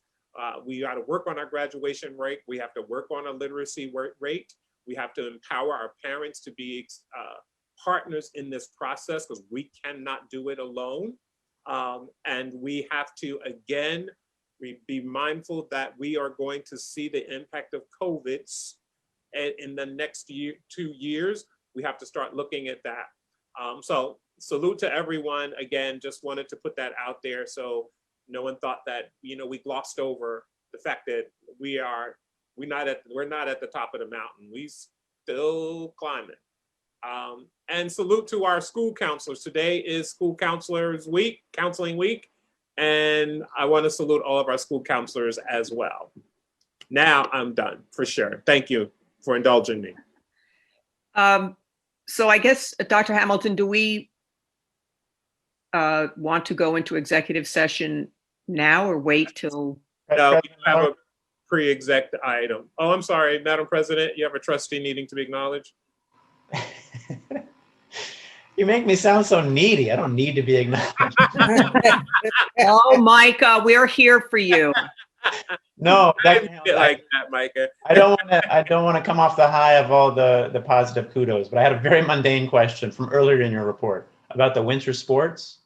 I know you're starting those back up, but what are they doing about locker rooms? Are all those still closed off? Like, how is it practically working so people can know what to expect? So we have Dr. Gorman. I see you unmuted. Go ahead. Trustee McOwen, if you check on our website, Code Semino, we filled out the safety, New York State template safety template given by the Department of Health, and we posted it on our website earlier today. All locker room comes with procedures of cleanliness, logging in every person that comes to events, cleaning logs, testing athletes, art athletes when appropriate, wearing masks, social distancing, the whole 9 yards. So it's all outlined in our plan, and any specifics that you want me to bring back to you, I'd be happy to do that with specific sports such as the swim team or the basketball team. Now, the fact that the swim team has resumed, I assume we have not resumed, we're not going to resume public swimming classes yet, or no? Not yet because of capacity. We do have to control those numbers still. But I think that'll be lifted. I'm hoping that'll be lifted by spring, actually. Okay. Rick, thank you for putting that link in the chat as well. That'll take you right to the template. Does that also address spectators, like if people can watch the events? Yeah, I'll give you specifics on that, considering the season, as much as it started 2 days ago. I'll get you the lowdown on exactly on amount of spectators and protocols for them as well. Well, I just want to make sure the public has the info. I don't need the info as much as the public does. I just want to make sure Absolutely. Parents know. Very limited. Yeah. Trustee Mitchell. I have one question regarding back to the FAST program and the fact that those tutorial sessions are taking place during the winter recess. How is the winter recess being impacted as a whole? Is it still going on and as scheduled? Or is it only going to be those students who are selected? How is it going to go? Winter break is still on the calendar. It will still proceed. Those students who are selected, it is not a mandatory program. Parents could say, no, my child needs the winter break. And we're going to take those 5 days and have our winter break. But if you want to take advantage of free tutorial over winter break, where kids give up 4 hours of their day, it's there for you. It's completely optional. So when will you notify the parents? When will they know? When the window closes, we have our data. Dr. Bobbles spoke to the window closing. February 5th. February, yep, this Friday, the window closes. We'll turn that data around and parents will get their notification as soon as we get that data. Okay. Okay. I have a question. Yes. About the same thing. So if there's a parent that requests for their child to be a part of FAST, is that option available?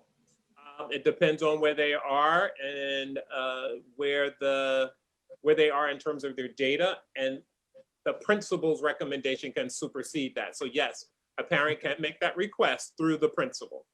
Okay, thank you. All right. We're going to go into an executive session. And I would like a motion, and Mr. McCormick will tell us, after I get the motion, Mr. McCormick will tell us the reason for executive session. Motion. Second. You're muted, Rick. Thank you. Rick, you're muted. Sorry about that. We are entering executive session this evening to discuss the employment history of a particular person or persons, discuss collective bargaining negotiations with the Mount Vernon Federation of Teachers, and current litigation. This should only take about, what, 20 minutes or so, Ken? About half an hour. Half an hour? Yes. All right, so we'll be back in a half an hour to approve the resolutions, the business at hand on the agenda. So if people want to come back in half an hour, we will be resuming the public meeting. And again, I want to thank everyone for doing such an outstanding job tonight with the presentation. I really do appreciate it very much. Thank you. Thank you all. Okay. Mr. McCormick, are you doing a new link for exec? What did you do? Hold on one second, sir. Madam President, we need a vote. Oh, yes. All in favor? Aye. Aye. Aye. Opposed? Aye. Abstain? I hit the button. We're going live. You'll see it pop up in the corner, Darcy. when it says Okay. vote. There we go. We are back. Sorry it took us so long, to all of those who hung in there for us. I need a motion to return to public session. Motion. Second. All in favor? Saunders, Trustee Mitchell. Aye. Aye. Okay, let's get to the business at hand. May I have a motion to approve Human Resources Resolution 5.1? Motion. Trustee Saunders, Second.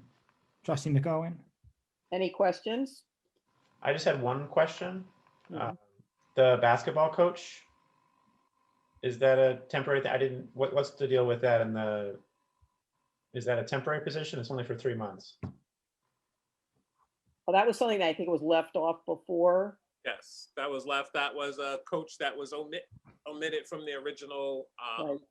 list. So that's the amount of time that he has or will work. Oh, because that's the season. Yes, sir. Got it. Okay. All right. All in favor? Aye. Aye. Aye. A chorus, please. Aye. Aye. Opposed? Abstain. Motion carries. May I have a motion to approve Business Office Resolution 6.1? Motion. Trustee McOwen, Motion. Trustee Saunders. Does anyone have any questions about the Business Office Resolutions? All in favor? Aye. Aye. Opposed? Aye. Abstain. I have a motion to approve school improvement resolution 7.1. Motion. Trustee Turnquist, Second. trustee Patterson, Any questions about the school improvement resolutions? No. All in favor? Aye. Aye. Aye. Opposed? Abstain. Motion carries. May I have a motion to approve student services resolution 8.1? Motion. trustee Saunders, Second. trustee McOwen, Any questions about these two items? All in favor? Aye. Aye. Opposed? Abstain. Okay. Motion to approve buildings and grounds resolution 9.1.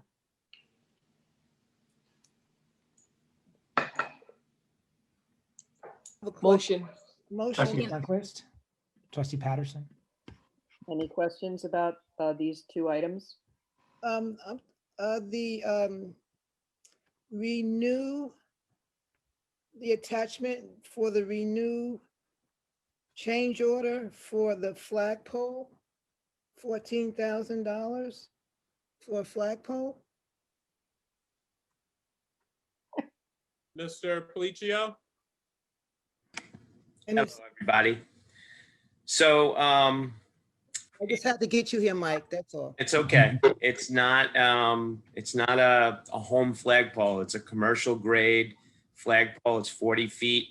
It takes 3.5 cubic yards of concrete in order to secure it properly. So we had to excavate. We had to pump up the concrete because it's up on the hill at Davis, the STEAM Academy. And the flagpole alone is north of $5,000. I think it was like $7,000 just for the pole. So it's a 40 or 50 year pole. So it's quite. This is replacing a pole or this is a new pole? Yeah, I mean, yes and no. There was an old rusted pole off to the side of the property. Was not only did we replace it, we relocated it to the front of the building. Okay. What flag's gonna fly up there? I believe the U.S. ensign. All right. Okay. If we must have it, we must have it, huh? Okay. Okay, all in favor? Aye. Aye. Aye. Opposed? Aye. Aye. Opposed? Abstain? Flagpole carries. Okay, motion to approve Superintendent Resolution 10.1. Motion. trustee Second. Saunders, trustee Patterson, Any questions about this agreement? No, we discussed it. All in favor? Aye. Aye. Aye. Opposed? Abstain? Motion carries. Motion to approve Board of Ed Resolution 11.1, the acceptance of minutes from January 19th. Motion. Second. Questions? All in favor? Aye. Aye. Opposed? Abstain?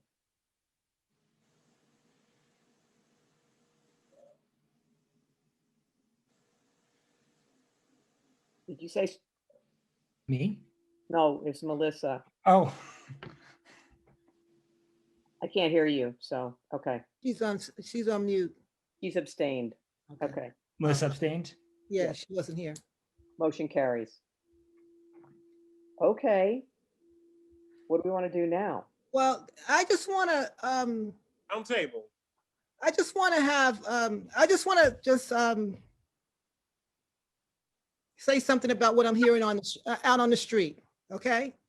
Okay, All right. So there are some parents that would like to get the breakfast and lunch bag, but they are unable to go pick it up. So does the district, or can the district deliver some of the food, the lunches?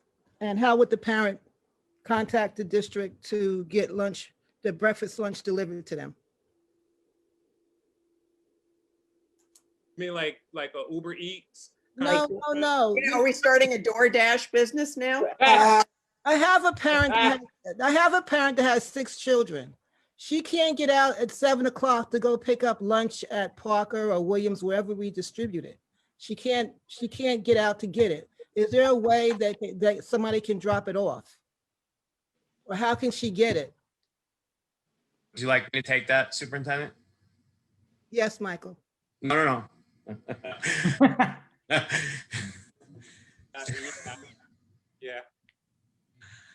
Yeah. Wait. Let's do this offline, because that's a very unique situation. But what if there are 50 unique situations? Yeah, I'm a precedent. Okay. So if we could do that offline, trustee, I'd feel more comfortable with that. Okay. Second issue. While schools close some days or there are people that call the district for questions and unable to get anybody on the phone. And I know some of the administrators have cell phones. And they leave messages. Does the district reach out to maybe a secretary or somebody that can answer their questions? I'm sorry, I missed the first part. At the school level or district level? Well, school level. Somebody calls and have a question and nobody's answering the phone. So sometimes the district's closed or they're remote, So the expectation, and if that's not happening, I'd like to know, the expectation is that when we are closed, the calls are forwarded to a district cell phone so that employees can, support staff can retrieve those calls at home. I do know that that is the protocol in the superintendent's office, and I get a log at the end of each day that we are not in session that delineates all the calls that came in and where those calls were sent to for responses. I know that happens in the central office. It should be happening at the building level office as well. And if it is not, I'll be glad to follow up on that and find out where those gaps exist. Okay, so that'll be another offline. Okay. Okay. Also, so for the viewers that don't have, or the community that doesn't have Facebook, does the district have, or can we tell people what channels to find our live streams on? I know Files has a channel 30 something, or Spectrum has a channel 6. Yeah, I mean, is that on the website, or is that something we can just tell people? Because I don't know. Yes, we can definitely communicate that. We can put it in our next newsletter as well to make sure people know where to find us. The website, I know we do push the website and the Facebook a lot, but the public broadcast channel as well. And I think it varies. I think that's the problem. I think if you have Comcast is one thing, if you have Direct TV, it's something else. And if you have Verizon, it's something else. But yes. So it changes. The channels do vary, yes. Depending on what service provider. Yeah, that's what, so if I have Fios, will it be 33 or whatever? And if somebody has, is it like that all the time, or does it change? What you're saying? Whatever that channel is for that provider, it is consistent. Okay, so we need to let them know that as well. Yes. That's another one. As far as the taxes are concerned, I know we extended it another week, and this is the end of the tax season. So maybe in July, can we, instead of doing it 3 days a week, certain hours, because seniors didn't know, they were outside in the cold. We need to disseminate that information as well. That maybe we should have it all day, especially at the end of the tax season. Like last week and this week, we should have it all day. And I did do, the broadcast was different this time. Normally my broadcasts go to just students and parents and staff members. This time, because of tax collection, the broadcast went to every Mount Vernon family that we had a number for, of which there are 32,000 numbers in there. So it may be a good time, because we are taking taxes now, to revisit that and maybe get all of our taxpayers. Maybe we can even put that on the tax bill, frankly. Send us your phone number or your email so that we can update that list. But that's a good, I'm glad you brought that up. Or like a robocall or something, just to let people know when to come, something like that. If we had their number, they got the notice of our closures yesterday and today and tomorrow. Now, someone said that the district was going to be given shots for the vaccine. Not true. Okay. I didn't exploring that. I would love to be a vaccination site. We are exploring that, but I haven't made any commitment to do that because we haven't identified a supplier yet. Because if we were to give shots, they would need to go to a community center. We can't give shots here. If there was a reaction, that'd be detrimental. So that's not, okay, just wanted to put that out there.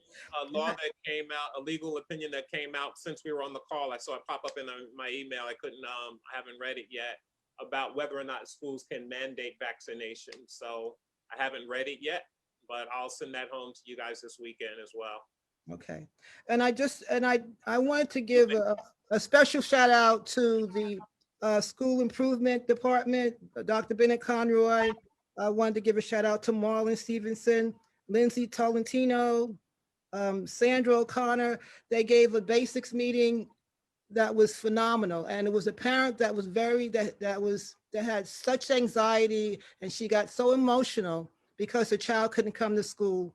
And I know Sandra took it upon herself to give an extra attention to her. And I think they shorted the meeting because of that. But I think that I just want to recognize them for doing an exceptional job. And the building renaming committee, I'm going to get with Rick we can talk about a meeting because it's been too long and we need to start that again. So that's all I have. Okay. All right.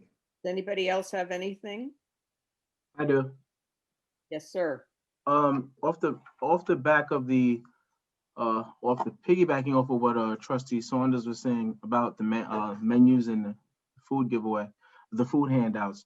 I'm certain there's some reason why the presentation of those meals look the way they do it. It's pretty low qual. But Mike, or I'm sorry, or Mr. Policio, or I'm not certain who could give us an idea how many families on average per building are picking up these grab and goes?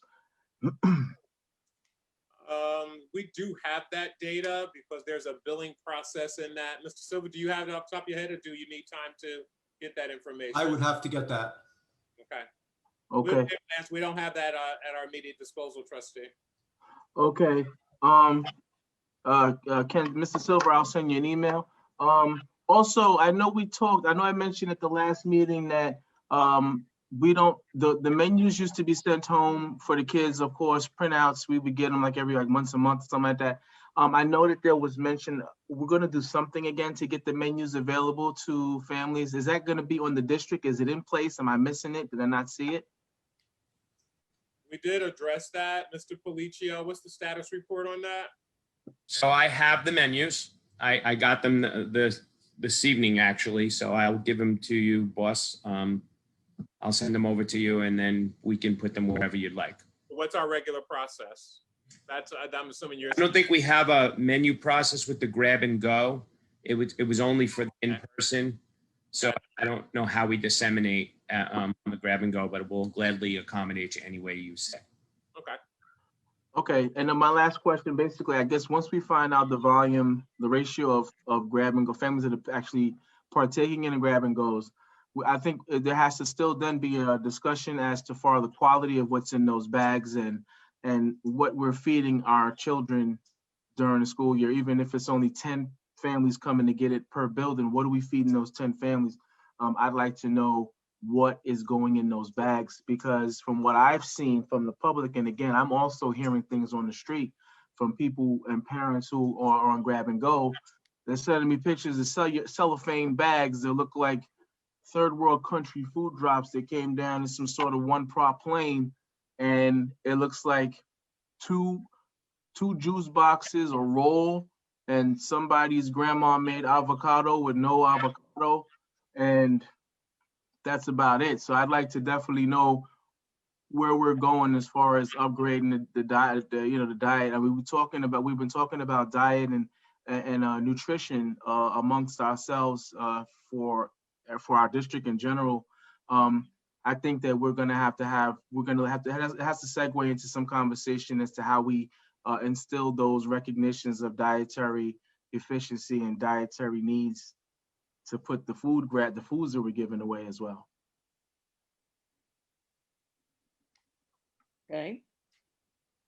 So can I ask that Trustee Mitchell send an email to me outlining those concerns, and we'll deal with them right away. Typing it as we speak, sir. Okay, thank you.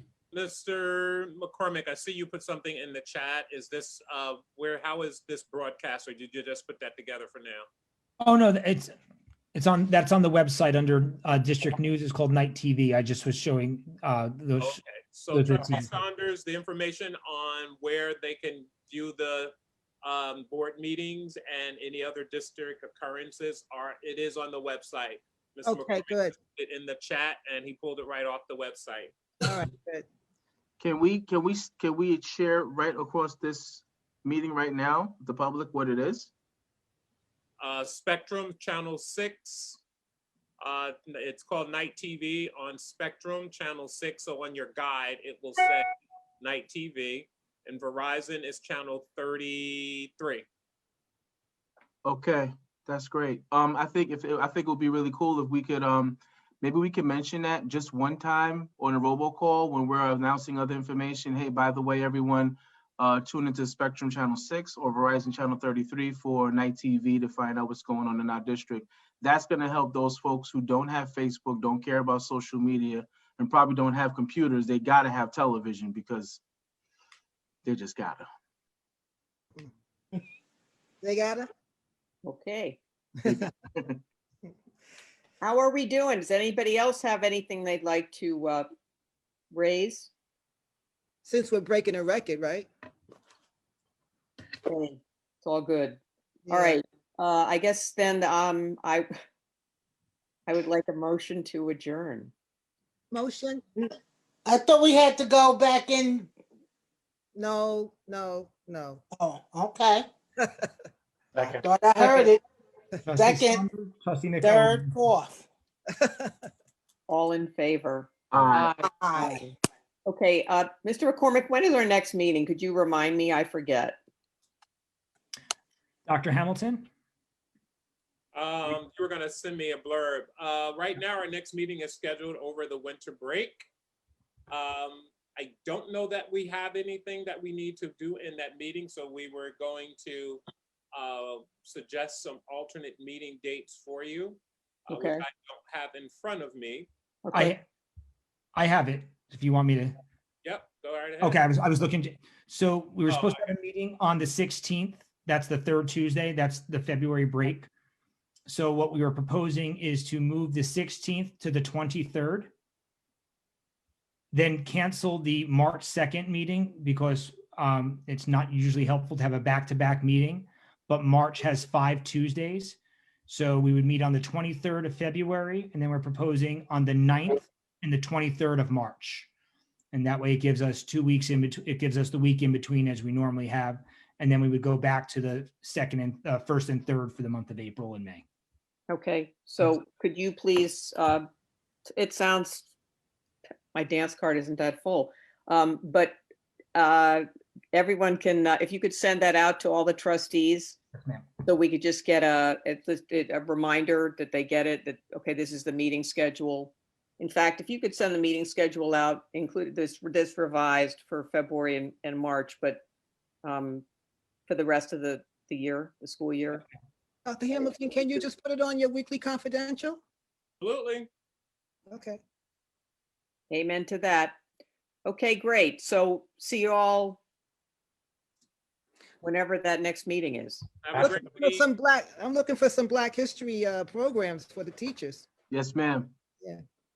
Okay. There's a great thing Henry Louis Gates is doing on the Black Church, I believe, on PBS. 2 nights this month. So I think that's going to be really good. Anyway, Good night, everybody. Good Good night. night. Good night. Good night. Night. Thank you, administrators. Good night. Thanks, everyone. Get out of here. Thank you. Thank you.